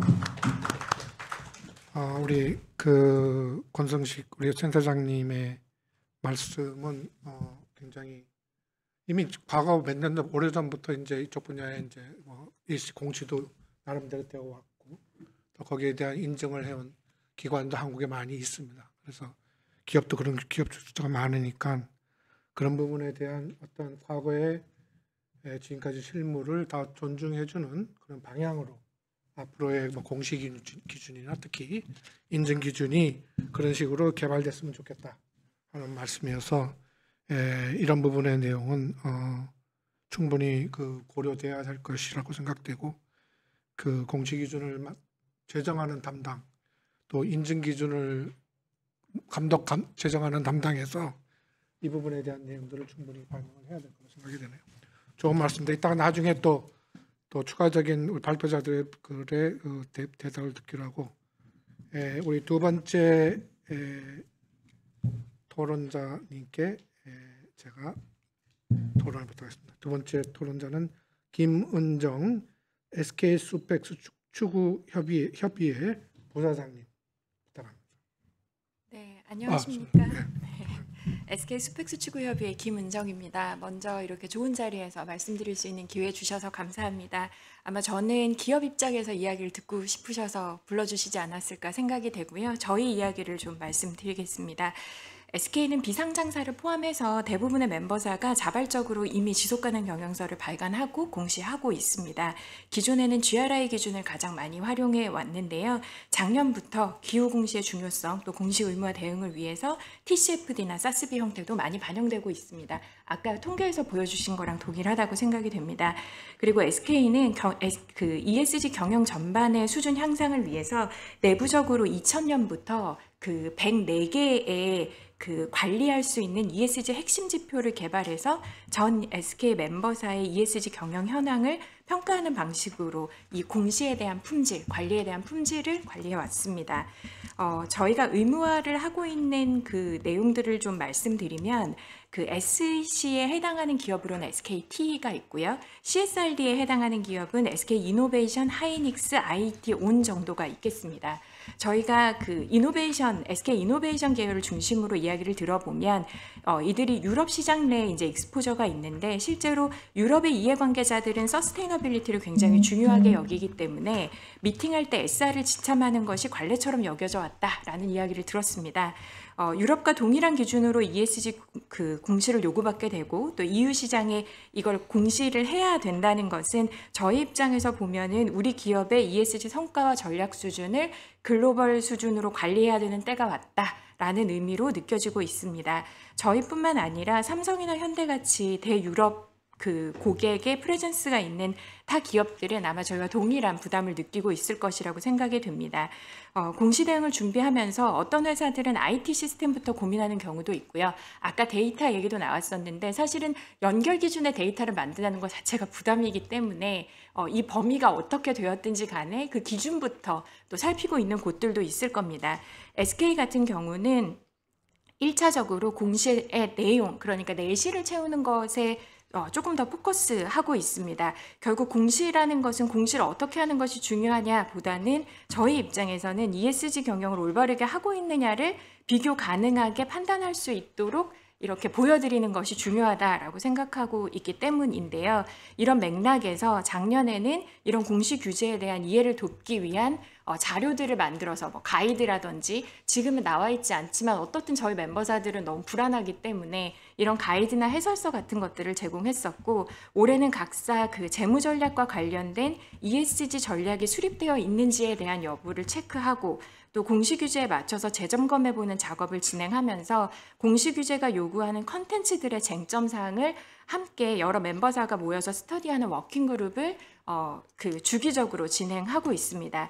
저희가 생각할 때 공시 규제 대응의 가장 중요한 점은 이 기업의 ESG 전략이 그 회사의 기업 가치나 재무성과상의 ESG 리스크, 기회 이 두 가지를 효과적으로 관리할 수 있는 방향으로 맞춰지는 것이다 라고 생각하고 있기 때문입니다.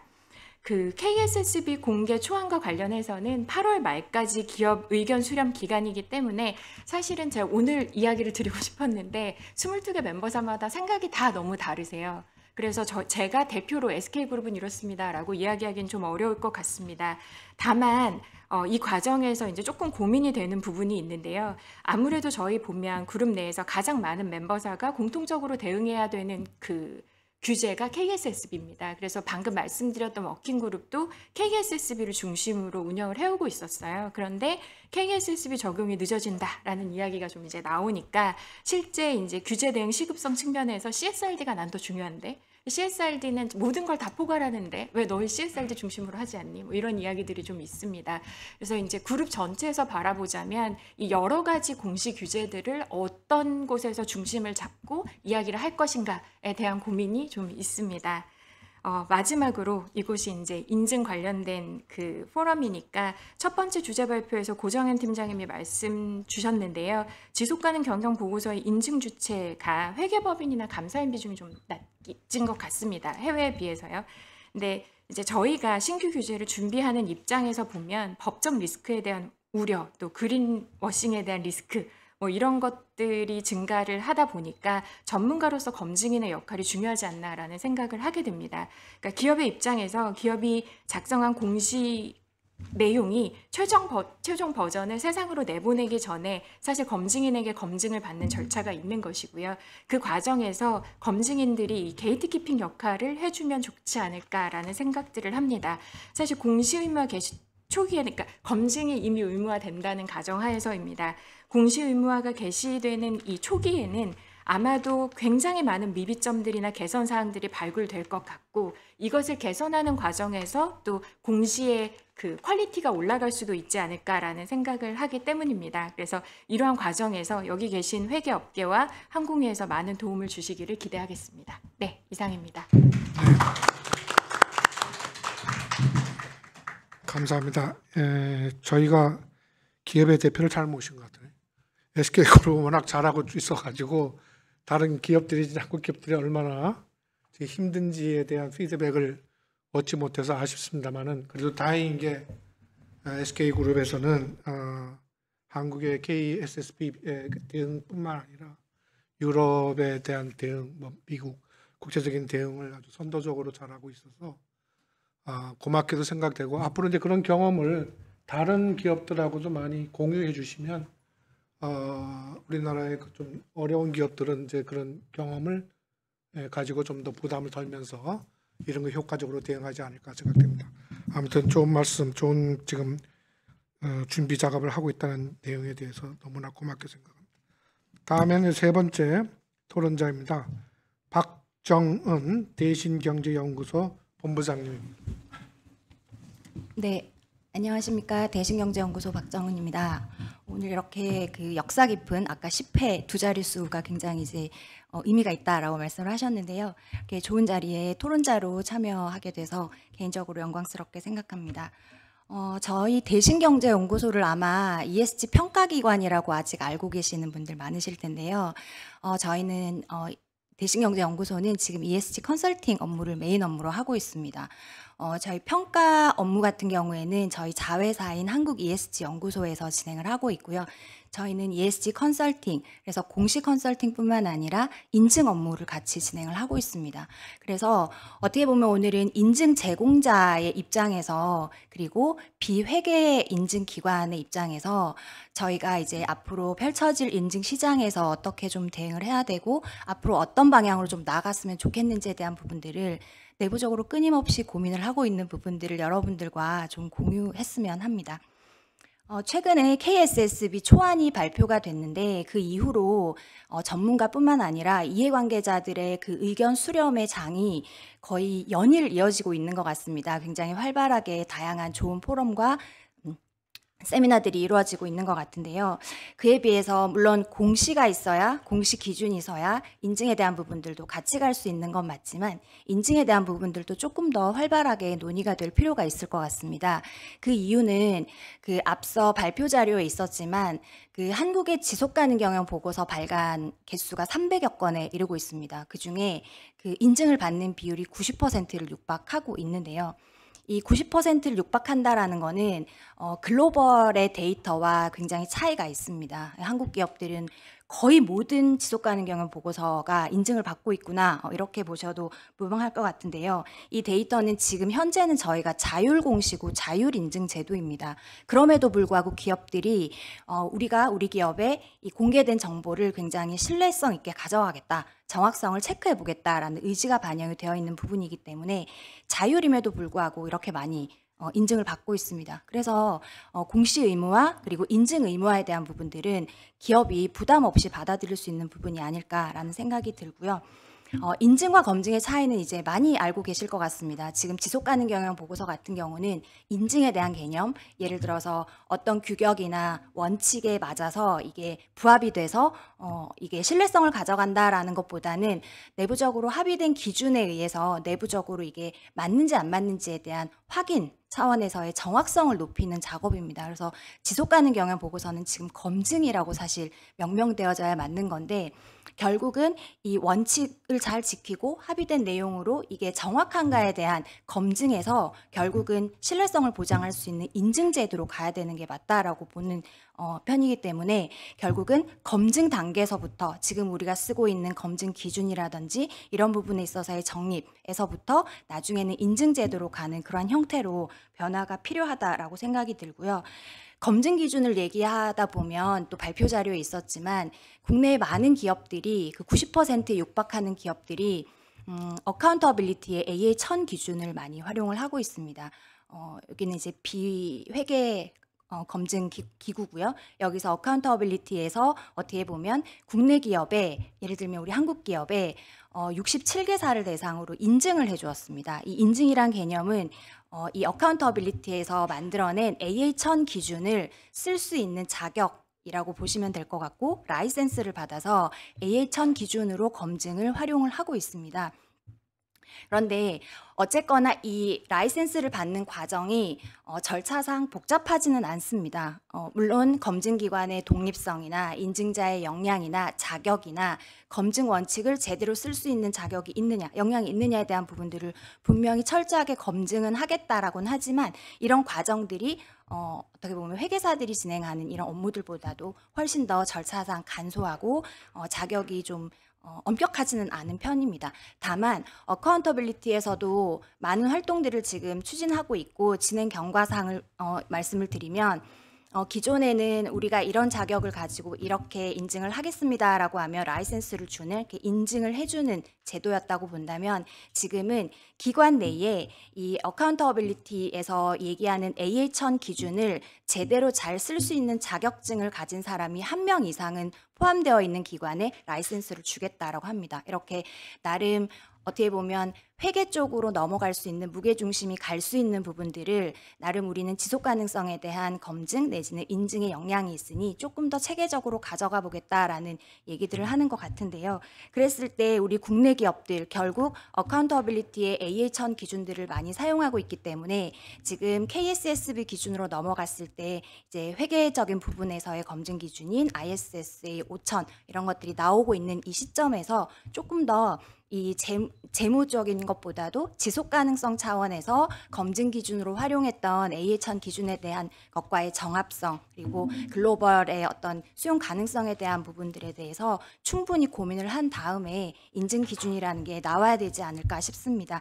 마지막으로 한 3가지 정도만 좀 말씀을 드리겠는데요. 앞서도 말씀을 해주셨지만 사실 인증을 어디서 하느냐, 누가 주도권을 쥐고 가느냐 이런 것보다도 더 중요한 거는 이 인증 제공자가 어떤 자격을 갖췄느냐인 것 같습니다. 그래서 이 자격 제도가 있어야 되지 않느냐 이런 얘기들도 거론이 되고 있는데 같은 맥락일 수 있을 것 같습니다. 그래서 자격 요건을 인증을 하는 사람, 인증 제공자의 자격 요건을 좀 더 철저하게 좀 기준을 가지고 훈련하고 양성하는 부분들이 필요하다라는 부분을 말씀드리고 싶고요. 그렇기 때문에 오히려 이런 인증 기능들을 제대로 하지 못했을 때 페널티를 줄 수 있는 부분들도 기준이 있어야 될 것 같습니다. 두 번째로는 결국 이제 인증 제공자의 윤리성 굉장히 강조되어야 된다라고 보는데 결국 인증에 대한 품질이나 결과에 대한 부분들은 프로세스를 그대로 적용했느냐의 그 이외의 영역에서 리스크가 발생할 수 있고 이 부분이 크게 영향을 미칠 수 있습니다. 그래서 이걸 컨트롤하는 주체가 결국은 인증 제공자 개인일 수 있기 때문에 윤리에 대한 부분들을 굉장히 강조를 하고 좀 철저한 제도가 필요하지 않을까라는 생각이 들고요. 마지막으로 결국 이제 ISSA 5000과 같은 기준에 대한 얘기들을 말씀을 드렸었는데 한 번 더 강조를 하면 비회계적인 부분에 특히 지속 가능성 부분에 기존의 기업들이 많이 활용하고 있는 그리고 결국은 기업들이 또 우리는 AH1000 기준으로 좀 이제 인증에 대한 그 적응을 했는데 또 기준이 바뀌어야 되나 이러한 혼란이 또 있을 수 있기 때문에 이런 부분들을 좀 갭을 줄이기 위해서라도 지속 가능성에 그 조금 더 영향을 미치는 부분들을 체크했었던 어카운터빌리티 AH1000 기준 이런 것들을 조금 더 잘 접목을 해서 그 인증 기준이 새로이 나와야 되지 않을까라는 생각을 하면서 그 지난 4월에 그 한국 지속가능성 인증협회가 발족이 됐습니다. 그래서 이제 우리 한번 시동을 걸어보자라는 차원에서 이제 움직이고 있는데 앞서 말씀드렸던 것처럼 공시와 함께 인증 쪽에서도 좀 타임 스케줄을 좀 잡아서 속도감 있게 좀 진행을 했으면 하는 개인적인 생각을 말씀드리면서 마무리하겠습니다. 감사합니다. 네, 우리 박정은 본부장님 좋은 말씀하셨습니다. 주로 이제 인증 기준에 초점을 맞췄고 역시 그 지금까지 많이 그 사회 발전, ESG 발전에 기여해 왔던 인증 그 제공자들을 그분들의 의견도 잘 반영을 해서 앞으로 인증 기준을 만들어야 되지 않겠는가 하는 좋은 말씀인데 그렇게 될 겁니다. 네. 오케이. 그다음에 네 번째 토론자 우리 이진규 3일 회계법인 파트너입니다. 네, 반갑습니다. 저는 3일 회계법인의 ES팀 이진규라고 합니다. 오늘 이 자리 만들어주신 한국국민회사에 감사한 말씀 드리고 저는 우선 뭐 회계법인 입장에서 말씀을 전달드리는 게 맞을 것 같습니다. 크게 두 가지 정도 말씀드릴 건데요. 첫 번째는 이제 회계법인에서 바라보는 이 인증 시장에 대한 관점 말씀드릴 거고, 두 번째는 인증 서비스를 제공하는 입장에서 저희들이 어떻게 지금 준비하고 있는지 그 준비 상황에 대해서 말씀드리도록 하겠습니다. 우선 첫 번째 주제 발표에서 잠시 나왔었는데요. 저희 한국은 299개 기업 중에 98%가 인증을 받고 있음에도 회계법인 인증하는 비율이 8%로 해외에 비해서 굉장히 낮다라는 측면이고, 이제 왜 그럴까라는 측면에서 뭐 회계법인 입장에서도 충분히 이 부분을 이제 적극적으로 하지 못했던 데에서는 저희들도 좀 책임이 있다고 생각이 들고, 그 대표적인 이유는 저희가 충분한 시간을 투입할 수가 없는 환경이었습니다. 그래서 제가 최근에 이제 해외 CSRD 인증하는 기관하고 많은 얘기를 하고 있는데, 어느 정도 시간이 들면 ESG 정보에 대해서 인증을 할 수 있을까라고 했을 때 아마 첫 해는 굉장히 시간이 많이 들 거다. 거의 재무 정보를 감사하는 수준의 시간이 들 것이고, 근데 2, 3년 안정화가 되면 그 시간은 줄지만, 그렇다고 해서 재무정보 감사 수준에 비해서 굉장히 낮은 수준, 뭐 10%, 20% 이런 수준은 아닐 것이고, 최소한 50%, 60% 정도의 충분한 시간이 필요하지 않을까라는 이야기들이 있습니다. 그럼 이제 국내 시장에서 이렇게 충분한 시간을 투입하지 못하고 있는데, 이제 그런 이유 중에 하나가 지속 가능 정보를 만드는 작성하는 회사의 주체에서 이런 인증이라는 절차에 대한 이해도가 그렇게 높지는 않습니다. 이제 크게 보면 인증 기관에 대한 뭐 독립성의 문제, 심지어는 그 인증 서비스를 제공하는 곳에서 인증을 받는 이런 부분도 있고, 보고서가 오류가 있었을 때 뭐 재작성하고 다시 낼 때 뭐 재인증을 받는다든지 이런 거에 대한 이해도가 좀 낮은 경우도 있고요. 또 한 가지는 그 재무 정보를 감사하는 과정을 보면, 일단 계약을 하게 되면 이 인증하는 기관에서는 회사에 대한 이해를 먼저 하고, 그리고 그 재무 정보를 어떻게 작성했는지 작성하는 과정을 이해하고, 그 프로세스에서 나오는 합리적인 증거를 수집을 해서 나중에 인증 의견을 형성하는데요. 지금 현재 지속 가능 정보를 인증하는 과정을 보면 거의 23년도에 대한 정보를 24년 5월, 6월 달에 잠시 현장 실사 위주의 절차를 통해서 인증이 되는 경우가 많습니다. 이게 충분한 시간을 투입되지 못하기 때문에 그런 인증에 대한 퀄리티가 높을 수가 없는 게 사실입니다. 이런 것들이 이제 저희 회계법인 입장에서 바라보는 지금 인증 시장의 그 현황이라고 말씀을 드리고, 그럼 이런 문제점을 이제 해결하기 위해서 저희 회계법인 입장에서는 저희 법인뿐만 아니라 회계법인 입장에서는 크게 한 3가지 정도로 나눠서 준비하고 있다고 이해하시면 될 것 같습니다. 첫 번째는 우선 인증할 수 있는 저희는 조직을 만드는데, 조직은 다시 3가지 정도의 조직이 있을 수 있습니다. 첫 번째는 퀄리티를 컨트롤하는 이 인증이라든지 스탠다드를 해석할 수 있는 자문 그룹과 리스크와 퀄리티를 갖출 수 있는 이런 그룹들을 먼저 만들고 있고요. 두 번째는 인증 서비스를 제공할 수 있는 그 인게이지먼트를 만들고 있습니다. 인게이지먼트 리더는 누가 될 것이고, 이 프로젝트를 어떻게 매니지할 것이고, 스텝들을 어떻게 키워나갈 것인지. 그다음 세 번째는 이 정보가 재무 정보가 아니기 때문에 온실가스라든지 공급망이라든지 이런 스페셜리스트가 필요합니다. 이런 스페셜리스트를 고용 또는 같이 활용하는 방안, 이 3가지 조직을 만드는 작업을 하고 있고요. 그럼 두 번째로는 조직이 만들어졌으면 지금 리포팅 스탠다드에 대한 이해 수준을 높이고 있습니다. 이 리포팅 스탠다드는 기준은 굉장히 간단하지만 실제로 인증하는 과정에서 필요한 것은 이 기준이 어떻게 만들어지는지 베이시스 오브 컨클루전을 잘 이해할 필요가 있고, 그리고 임플리멘테이션 가이던스 같은 것들이 있습니다. 이런 내용의 이해를 바탕으로 이 정보가 완전하고 정확한지 판단할 수 있기 때문에 이런 정보에 대한 이해하는 작업을 하고 있고요. 세 번째는 인증할 수 있는 방법론을 만들어야 됩니다. 지금 현재 보면 제한적 확신과 합리적 확신에 이게 도대체 어떻게 차이가 있는지, 그리고 이 중대성 평가를 회사가 하는데 이 중대성 평가 결과가 완전한지 정확한지에 대한 것을 어떻게 인정할 것인지, 그리고 내부 통제 프로세스라든지, 결국은 지속가능 정보도 회사는 IT 시스템을 활용하게 될 것이거든요. 그랬을 때 그런 프로세스와 IT 시스템까지는 어떻게 인증을 할 것인지, 그래서 크게 조직을 만들고 리포팅 스탠다드의 이해를 높이고, 그리고 이제 인증하는 방법론을 개발하는 이 3가지를 나누어서 저희들은 이제 추진을 하고 있습니다. 이제 이런 과정들을 통해서 단기적으로는 회사에서 기업에서 지속 가능성 정보를 생성하고 인정받는 데는 이제 코스트로 될 것입니다. 하지만 장기적으로 본다면 이제 이런 과정을 통해서 완전하고 정확한 정보를 생성하게 되면 결국은 각 기업 간의 비교 가능성이 높아질 거고, 기업 간 지속 가능 정보가 비교 가능할 때 그때 비로소 정보로서의 가치가 높아질 것으로 생각되고요.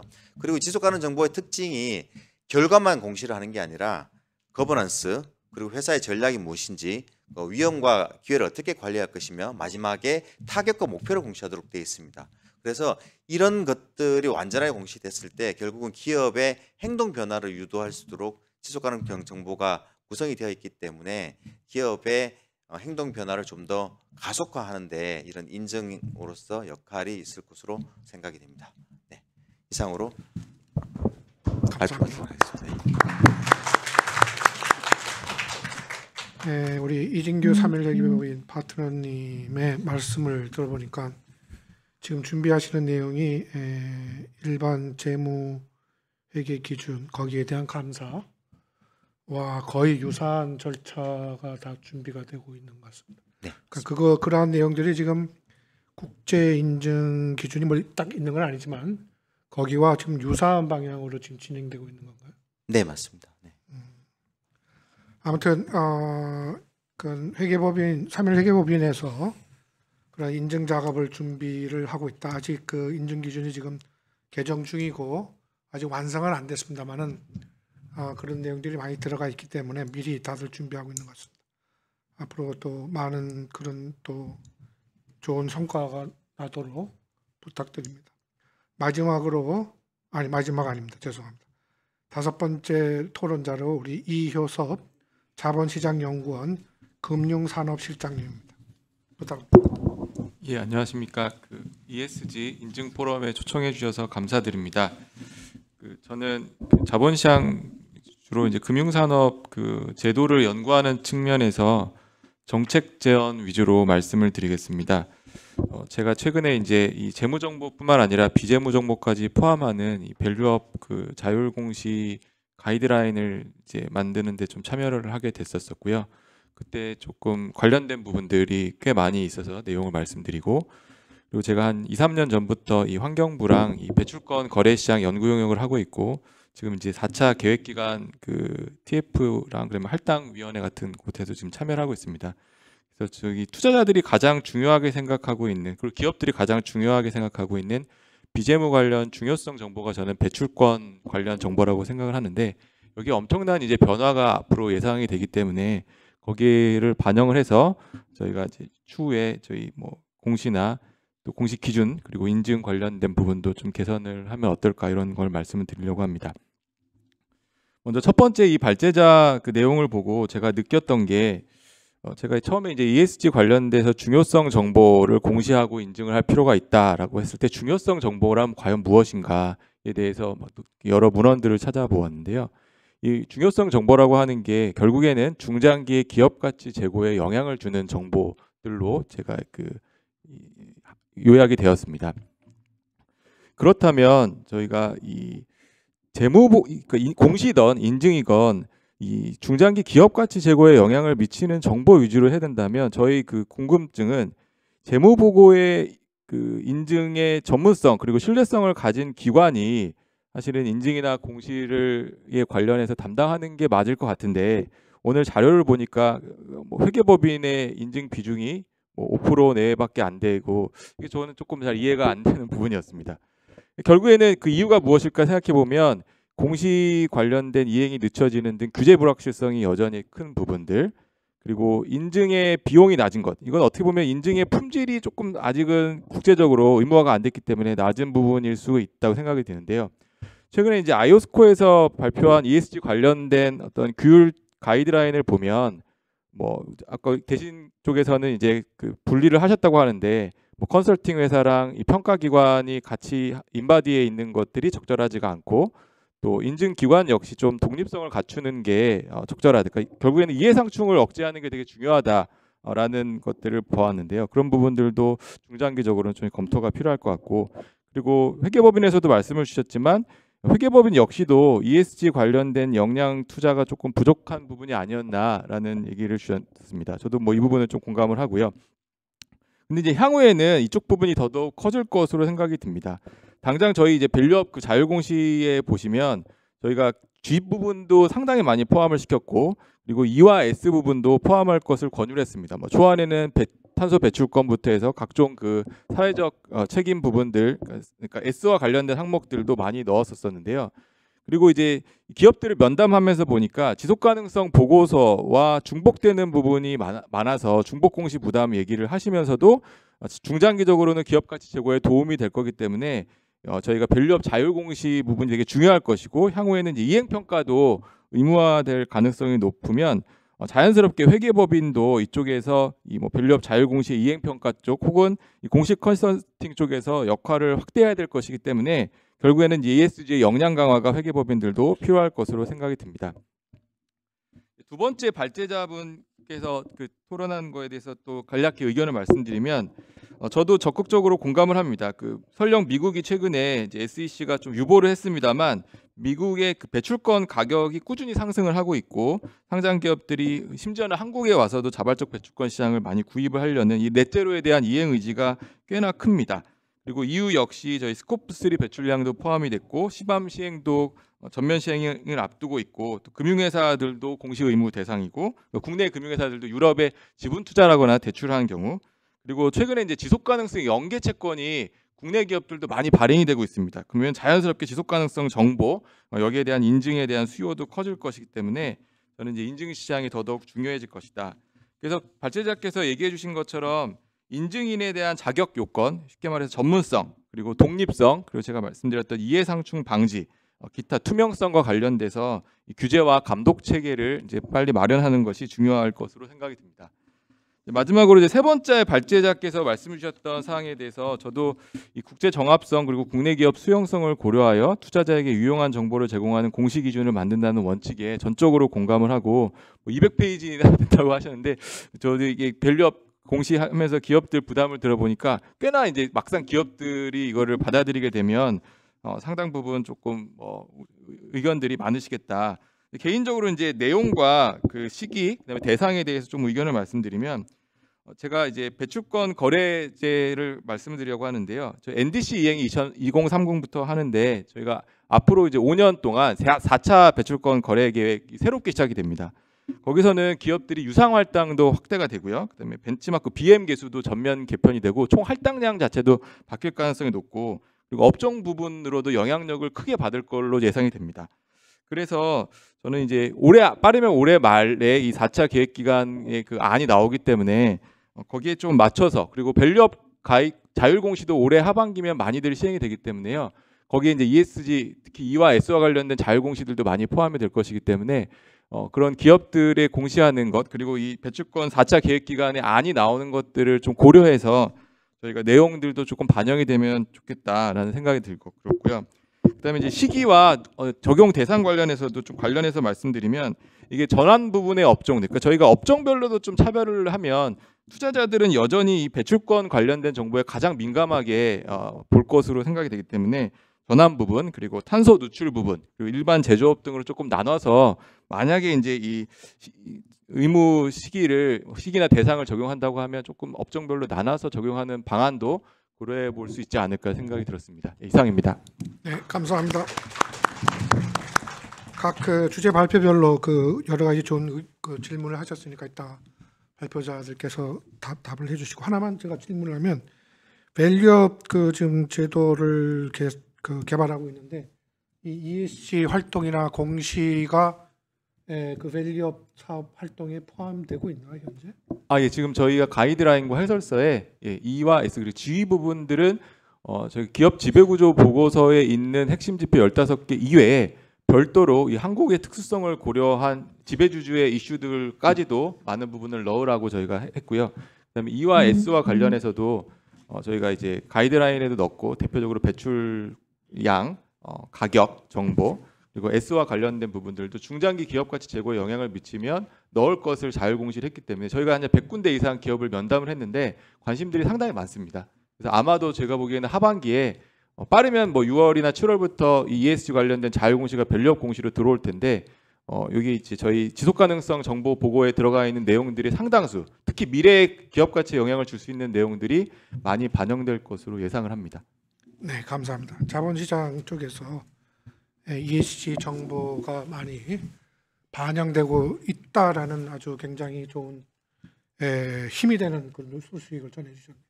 감사합니다. 마지막 토론자로 우리 박준영 한국거래소 오늘 ESG 인증 포럼을 후원해 주신 그 기관이고 거기에 ESG 지원팀장으로 계십니다. 어디 박준영 우리 팀장님 부탁합니다. 예, 안녕하세요. 한국거래소 ESG 지원팀의 박준영 팀장입니다. 먼저 소중한 기회 만들어주신 한국공인회계사회에 감사드리고요. 앞서 그 세 개의 발표와 여러 토론자분들의 의견도 잘 들었습니다. 오늘 발표 내용이 인증이랑 공시에 관련된 내용이어서 저도 거기에 대해서 짧게 의견 말씀드리겠습니다.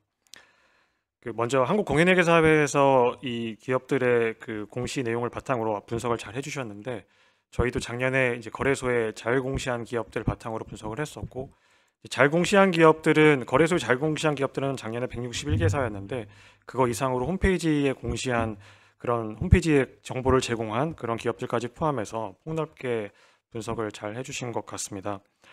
저희가 분석했던 것과 동일하게 좀 눈에 띄었던 거는 아까 여러분들이 말씀하셨지만 그 우리나라 기업들이 현재 자율공시임에도 불구하고 그 대부분의 기업들이 이제 인증을 받고 있다는 부분인데요. 글로벌 평균 69%를 훨씬 초과하는 숫자여서 이 부분들은 역시 고무적이라고 생각을 합니다. 근데 앞서 다른 토론자분께서도 말씀하셨지만 저 역시 이 우리나라에서 이 인증 국내 인증 제도에 대한 어떤 논의 그리고 제도화 이런 부분들은 좀 더 본격적으로 심도 있게 이루어져야 되겠다는 생각을 하는데요. 물론 한국공인회계사회와 이런 인증 포럼 같은 기회에서 많은 노력을 해주고 계시지만 그래도 어쨌거나 이제 인증을 받는 이유가 기업의 보고 내용에 대한 기본적인 그 신뢰도를 형성하기 위함인데 누구나 납득할 수 있는 어떤 신뢰도 확보를 위해서는 글로벌 스탠다드에 부합하는 제도적인 뒷받침이 무엇보다 필수적이라고 생각을 합니다. 이 서로 다른 인증 품질을 표준화시켜서 비교 가능하게 하는 부분도 이 제도화가 필요한 이유라고 생각을 합니다. 뭐 재무제표에 대한 감사인에 대한 어떤 그런 수준까지는 아니더라도 기본적으로 그 어떤 진입에 대한 제도라든지 그리고 영업행위 또 그런 부분들을 감독할 수 있는 그런 체계에 대한 논의가 좀 더 본격적으로 이루어져야 된다고 생각을 합니다. 뭐 당연히 이제 그 진입 부분은 뭐 인증기관이나 인증인의 적격성 아까 다른 분도 말씀해 주셨지만 그런 부분에 대한 논의도 필요하고 특히 이제 그 인증 기준이나 이해상충 방지 이런 영업행위에 대한 부분도 되게 중요한 부분이라고 생각을 합니다. 다른 분도 말씀해 주셨긴 했지만 이제 우리나라 기업들이 대부분 인증을 받고 있지만 상당수가 그 국제감사인증기준위원회 이 기준 외에 다른 기준을 쓰고 있는데 이런 부분들이 이제 글로벌 정보 이용자 눈높이에도 부합하는지 그런 부분들을 좀 체크를 하고 필요한 경우 가이드가 필요하다고 생각합니다. 그러니까 이 인증 제도에 대한 논의는 조속히 이루어져야 된다고 생각을 하는데 근데 또 다른 측면으로 그 이 인증을 언제부터 기업들에게 의무화할 것인가 물론 이제 공시 의무화가 먼저 선결돼야 되겠지만 그 인증 의무화의 시기는 조금 더 신중히 검토되어야 된다고 생각을 합니다.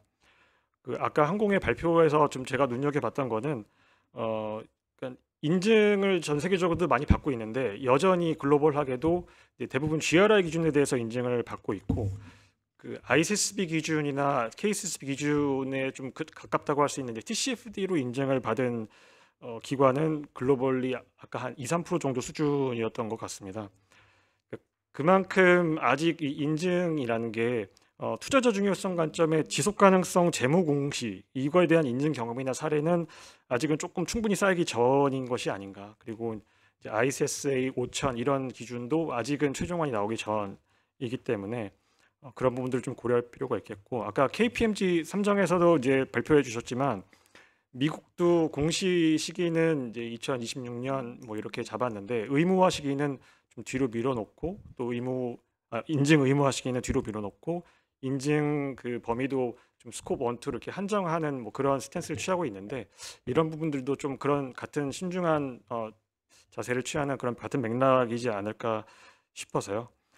그래서 이 국내 인증 제도에 대한 논의는 제도화에 대한 논의는 조속히 이루어져야 되겠지만 그 의무화 시기는 이런 글로벌 동향이나 국내외 이 사례나 경험들이 좀 축적되는 정도를 봐가면서 이제 접근할 필요가 있겠다 그런 생각을 해봤습니다. 공시 기준에 대해서 말씀을 드리면 그 아까 이웅희 상임위원께서도 말씀하셨지만 이 앞으로 진행될 4개월여간의 의견 수렴 과정이 굉장히 중요하다고 생각을 하고 물론 이제 언제 의무화를 할지 의무화 시기나 대상이나 이런 제도에 대해서 많이 답답하시겠지만 뭐 그걸 저 역시 거래소가 결정하는 부분은 아니지만 정부에서 굉장히 다양한 부분을 신중히 검토하고 있다는 말씀을 드리고 그 다양한 요소 중에 하나가 이 공시 기준에 대한 의견 수렴 결과일 것으로 보여집니다. 그래서 가급적 많은 분들의 적극적인 의견 수렴 과정 참여를 부탁드리고 그러니까 이 KSSP 기준이 회계 기준에서 굉장히 KSSP나 회계 기준에서 굉장히 많이 노력해 주셨지만 이제 어디까지나 글로벌 기준을 바탕으로 만들었다 보니까 KSSP 기준이 진정한 국내 기준이 되기 위해서는 이 국내 이해관계자의 의견이 정말 중요하다고 생각을 하거든요.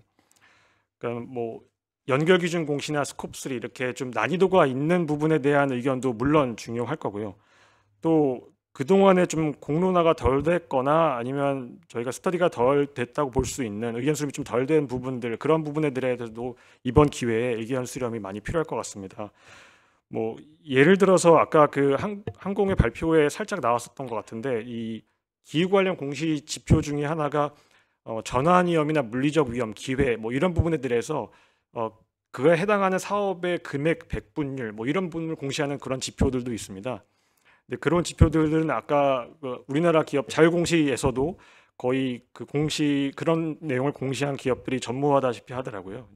그런 부분들에 대해서도 조금 더 많은 의견이 필요할 테고 또 하나 이제 1015 같은 경우도 해외 사례가 없는 그런 그 기준이기 때문에 특히 이런 부분에 대해서도 많은 의견을 주시기를 저희도 거래소 차원에서 부탁드리겠습니다. 거래소도 앞으로도 이제 이런 의견들 많이 모아서 기준이나 제도화에 있어서 가급적 잘 반영할 수 있도록 노력하겠습니다.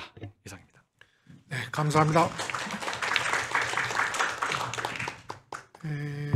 6분 우리 박준영 거래소 ESG 지원팀장님 마지막 발표해 주셨는데 역시 거래소에서는 이제 시장 거래가 활성화되고 안정화돼야 되기 때문에 여러 가지 제도적인 보완 또 의무화 시점 이런 것들에 대한 중요한 말씀하셨고 무엇보다 이해관계자들이 이제 의견을 많이 제안을 해주셔서 모든 제도를 같이 만들어가야 지속적인 뭐 제도 자체도 지속 가능한 제도가 되는 거니까요. 그래서 그런 의미에서 많은 좋은 말씀해 주셨습니다. 일단은 토론은 6분이 다 끝났고 여기 지금 주제 발표하신 분들이 답변하시기 전에 플로어가 아니라 온라인에서 한 분이 질문이 왔습니다. 질문자 이동건 님이 질문하셨는데 우선은 이제 비회계법인 인증기관에서 오신 권성식 센터장님이 먼저 간단히 답변을 해주시면 좋겠는데 일반적으로 이제 지속가능성 공시 인증에 관한 질문입니다. 그러니까 구체적인 내용은 없고 아마 지금 비회계법인 인증기관에서 어떤 인증 과정을 하고 있는 뭐 주도 어떤 팀 조직과 과정에 대한 설명을 부탁하시는 것 같습니다. 한번 간단하게 설명해 주세요. 네. 현재 그 비회계법인에서 이루어지고 있는 ESG 인증, 그러니까 뭐 사실 인증이라는 표현보다는 저희는 검증이라는 표현을 좀 더 많이 쓰고 있는데 이 검증에 대한 질문이라고 이해를 하면 되겠죠. 예. 일단 말씀을 드리면 우선 앞서서 저희가 그 지속가능 보고 검증과 관련된 그 다양한 그 발표들이 있었잖아요. 거기서 이제 논의됐었던 그 검증 기관에 대한 공평성이라든지 또는 검증에 대한 자격이라든지 이런 부분들이 그럼 어떻게 관리되고 있냐에 대한 질문이라고 또 생각이 됩니다. 저희 이제 협회 뭐 모든 그 비회계법인들이 모든 비회계법인 인증기관들이 동일한 방법으로 그걸 관리하고 있다라고는 저는 여기서 말씀드릴 수는 없고 일단 저는 저희 표준협회, 그러니까 한국표준협회 입장에서 먼저 말씀을 드리면 한국표준협회 같은 경우에는 ISO 인증 기관이기 때문에 인증에 대해서는 ISO에 있는 그 인증 그 기관에 대한 공평성이라든지 이해관계 상충과 관련된 표준이 있습니다. 그래서 그 표준에 의거해서 이제 체계를 관리하고 그리고 인증에 대한 적격성을 이제 관리하고 있고요. 검증 역시도 그 검증에 대한 그 검증 기관의 적격성이라든지 공평성에 대한 체계가 있습니다. 조금 구체적으로 말씀드리면 ISO 17021이라고 하는 인증 기관과 인증인에 대한 표준이 있고요. 그다음 ISO 17029라고 하는 검증과 검증인에 대한 책임, 그리고 그거에 대한 운영 방식 공평성이라든지 이런 부분들을 관리하는 체계가 있습니다. 이러한 체계들은 IAF라고 하는 그 글로벌리 상호 인정되는 그 인정기관에서 관리를 받고 있는 거고요. 그래서 그거에 따라서 이제 운영되고 있다고 보시면 되겠습니다. 추가적으로 이제 조금 보완해서 좀 말씀을 드리면 이 기존의 이제 지속 가능성 검증, 인증 같은 경우에는 이 데이터의 신뢰성에 대한 부분도 중요했지만 특히 이제 앞서 말씀드렸던 어카운터빌리티 표준이 상당히 많이 거론이 됐잖아요. 그래서 그 어카운터빌리티 표준에 대해서 조금 보완해서 말씀을 드리면 이 지속 가능 경영이라는 것은 데이터도 중요하지만 지속 가능 경영을 어떻게 하는지 이 부분이 상당히 중요하거든요. 지금 어떻게 보면 너무나 당연하게 모든 분들이 이해하고 있을 수 있지만 과거에 한 15년, 16년 전만 해도 이 지속 가능 경영을 어떻게 하는지에 대한 부분이 사실 많이 부족했거든요. 그래서 프로세스 관점에서의 검증이 매우 많았습니다. 예를 들면 이해관계자 식별을 어떻게 해야 되고 그게 바로 어카운터빌리티에 SES라고 하는 이해관계자 식별과 관련된 표준이 따로 있습니다. 이게 지금 어카운터빌리티 표준이라고 해서 AS라고 해서 어슈어런스 스탠다드만을 가지고 검증을 한다고 사실은 많은 분들이 오해를 하고 계시는데 사실 어카운터빌리티의 검증 세트에는 SAS라고 하는 이해관계 식별과 관련된 표준이 따로 있고요. 그리고 중대성 평가는 과연 어떻게 해야 되는지에 대한 부분, 그리고 우리가 이 지속 가능 경영을 실행하는 데 있어서 어떠한 원칙을 가지고 해야 되는지에 대한 어카운터빌리티 AP, 어카운터빌리티 프린시플에 대한 표준 이런 것들이 다 따로 있거든요. 그래서 이제 해당 그런 각각의 표준들을 가지고 이 지속 가능 경영을 실제로 실행하는 기업들이 어떠한 가치를 추구하고 있고 어떠한 프로세스를 갖춰서 실제로 운영하고 있는지를 좀 더 초점에 맞춰서 이제 검증을 해왔었다고 보시면 되겠습니다. 네, 이상입니다. 감사합니다. 또 나중에 또 다른 시간이 많으면 또 네. 한번 자세히. 네. 제가 보기엔 2시간에 하기엔 너무나 짧아요. 그 발표자들도 좋은 발표 내용을 많이 했고 이 토론자도 지금 각계에서 가장 내노라는 전문가들이 오셨는데 제가 7분 만에 얘기를 끝내려니까 하고 싶은 얘기가 너무 많아서 여러분이 아마 70분씩 들어도 이분들의 각자 들어도 부족할 시간이고 그 경험과 지식이 있는 분들인데 짧은 시간 내에 아주 추려가지고 얘기를 해주셨습니다. 아무튼 지금 토론자들께서 말씀한 것 중에서 아까 발표자 세 분 중에서 그 답변하실 분 있으시면 저쪽 가서 하시든. 응? 네. 저는 그 질문 내용을 바탕으로 봤을 때 이제 인증하는 기관의 역할이 뭘까라고 생각을 하면 두 가지가 있는 것 같습니다. 첫 번째는 앞서 말씀드린 정보를 생성하는 사람도 리스크가 있거든요. 정보가 틀렸을 경우에 리스크가 있고 또 정보를 이용하는 사람도 역시 리스크가 있습니다. 이런 리스크를 낮춰주는 역할을 하는 곳이 이제 인증기관이라고 생각을 하고요. 그리고 이 정보에 어떤 리스크가 있냐 하면 재무 정보를 바라보는 사람들은 항상 두 가지 관점으로 바라봅니다. 이 정보는 에러 또는 프로드가 있을 수가 있습니다. 이 정보에 실수가 있을 수도 있고요. 또는 이제 프로드는 이 ESG 월드에서는 그린워싱이라는 이슈가 있습니다. 그래서 이런 부분들이 결국은 정보를 작성하는 사람과 이용하는 사람들이 가질 수 있는 리스크인데 그럼 어떻게 하면 이 에러를 줄일 수 있을지 그리고 의도치 않았지만 그린워싱으로 잘못 호도될 수 있을지 이런 이 위험을 줄여가는 역할이 이제 인증기관이 해야 되는 본질적인 역할이 아닐까 생각합니다. 네. 네. 또 다른 설명 없으시면 다 지금 하고 싶은 말이 엄청나게 많겠지만 각 그 여러 가지 제한된 이슈들 그것들은 이제 또 여기 ESG 인증 포럼에서 그 주제를 좀 더 좁혀가지고 서로 다른 의견이 있는 그런 부분들은 아주 집중적으로 한번 또 속 시원하게 논의하는 시간을 갖는 게 좋을 것 같습니다. 그리고 우리 지금 이제 회계기준안에서 지금 지속가능성 공시기준 공개 초안이 나와 있는데 거기 신문에서도 굉장히 분석을 많이 해서 지금 올라가 있고 또 EU도 마찬가지로 지금 작업을 비슷하게 하면서 우리보다 한 1년, 2년 빠르게 하고 있고 또 일본이 한두 달 빠른 것 같아요. 여러 가지 진행 상황 보니까. 제가 보기에는 일본한테 가능하면 마지막 최종 기준은 일본보다 전략적으로 늦게 하는 것도 좋지만 굳이 더 늦게 하지 않아도 될 것 같은 그런 내용의 공개 초안이 나온 것 같아요. 그래서 지지 말자. 아시아에서의 리딩 국가는 적어도 유지해야 된다. 모든 면에서, 특히 공시 면에서. 또 인증 기준도 이제 뭐 말 빨리 준비하셔야 되고. 또 하나 또 아까 공시 대상에 대해서 우리가 고민을 많이 했는데 조금 더 폭넓게 지금 이제 회계 기준은 이제 그 공시 대상을 2티어, 3티어 시스템으로 나눠서 하고 있거든요. 그러니까 이제 글로벌한 기업들은 아예 그냥 국제 기준하고 똑같은 거 하고, 그거보다 좀 그 국제적인 거래가 없는 기업들은 완화된 걸 하고, 진짜 중소기업들은 정말 그럴 국제적인 거래나 이런 일이 많지 않은 데는 진짜 완화된 기준, 뭐 2티어 플러스 알파 이런 식의 그 여러 가지 시스템으로 나눈다면 아마 그 누가 어느 기업이 이 힘든 기준을 적용하느냐 딱 기준 하나 나와 있으면 거기에 대한 내용이 집중되는데, 그런 식으로 한국도 이미 옛날에 다른 분야에서 하고 있고, 일본은 더 혁신적으로 하고 있습니다. 일본은 아예 US 갭을 해도 좋고 뭐 인터내셔널 스탠다드를 해도 좋고 일본 기준을 해도 좋고 다 인정. 이런 식으로 해서 기업들한테 딱 한 가지 기준만 적용하도록 이중 부담을 안 주려고 하는 진짜 그 프렌들리한 그 산업 정책을 일본은 피고 있습니다. 그래서 그런 정책도 감안할 수 있고, 그래서 결과적으로는 기업들이 원하는 대로 선택권을 옵션을 다 주겠다. 정부는. 그다음에 투자자들은 별로 손해 안 봅니다.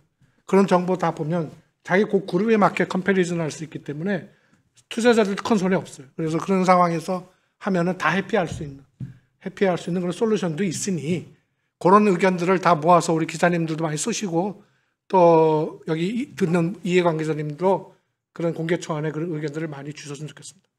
오늘 ESG 인증 포럼 10회차 관계가 무량합니다. 저도 3년 동안 같이 참여하면서 이만큼 우리도 이제 처음에 얘기할 때는 아무도 몰랐고 관심도 없었어요. 뭐 ESG가 뭐고 인증이 뭐고 뭐 아까 말한 검증의 차이 아무도 몰랐습니다. 그런 내용들이 이제는 그 다들 많은 사람들이 앞장서 가지고 이제 했고, 우리 삼정의 황정한 우리 파트너님은 제가 영국에서도 봤는데 그때 하나도 몰랐어 ESG. 지금은 한국의 최고 전문가가 됐어. 그런 식으로 우리 3년 동안 우리 또 많이 성장했습니다. 우리 모든 이해관계자들. 그래서 이제는 이제 선도하는 모든 제도, 그 다음에 이제 그런 그 전문가 양성 또 그런 것들에서 시장이 아주 활성화될 수 있고, 아까 말하는 밸류업도 그런 식의 기여될 수 있는 그런 식으로 방향으로 갔으면 좋겠습니다. 오늘 많이 발표해 주신 고맙고, 토론자 여러분들 너무 감사합니다. 너무 감사합니다. 이제 사회 넘기겠습니다. 네, 감사합니다. 그럼 이상으로 제10회 ESG 인증 포럼을 모두 마치도록 하겠습니다. 지금까지 경청해 주신 모든 분들께 다시 한번 감사의 말씀드립니다. 감사합니다.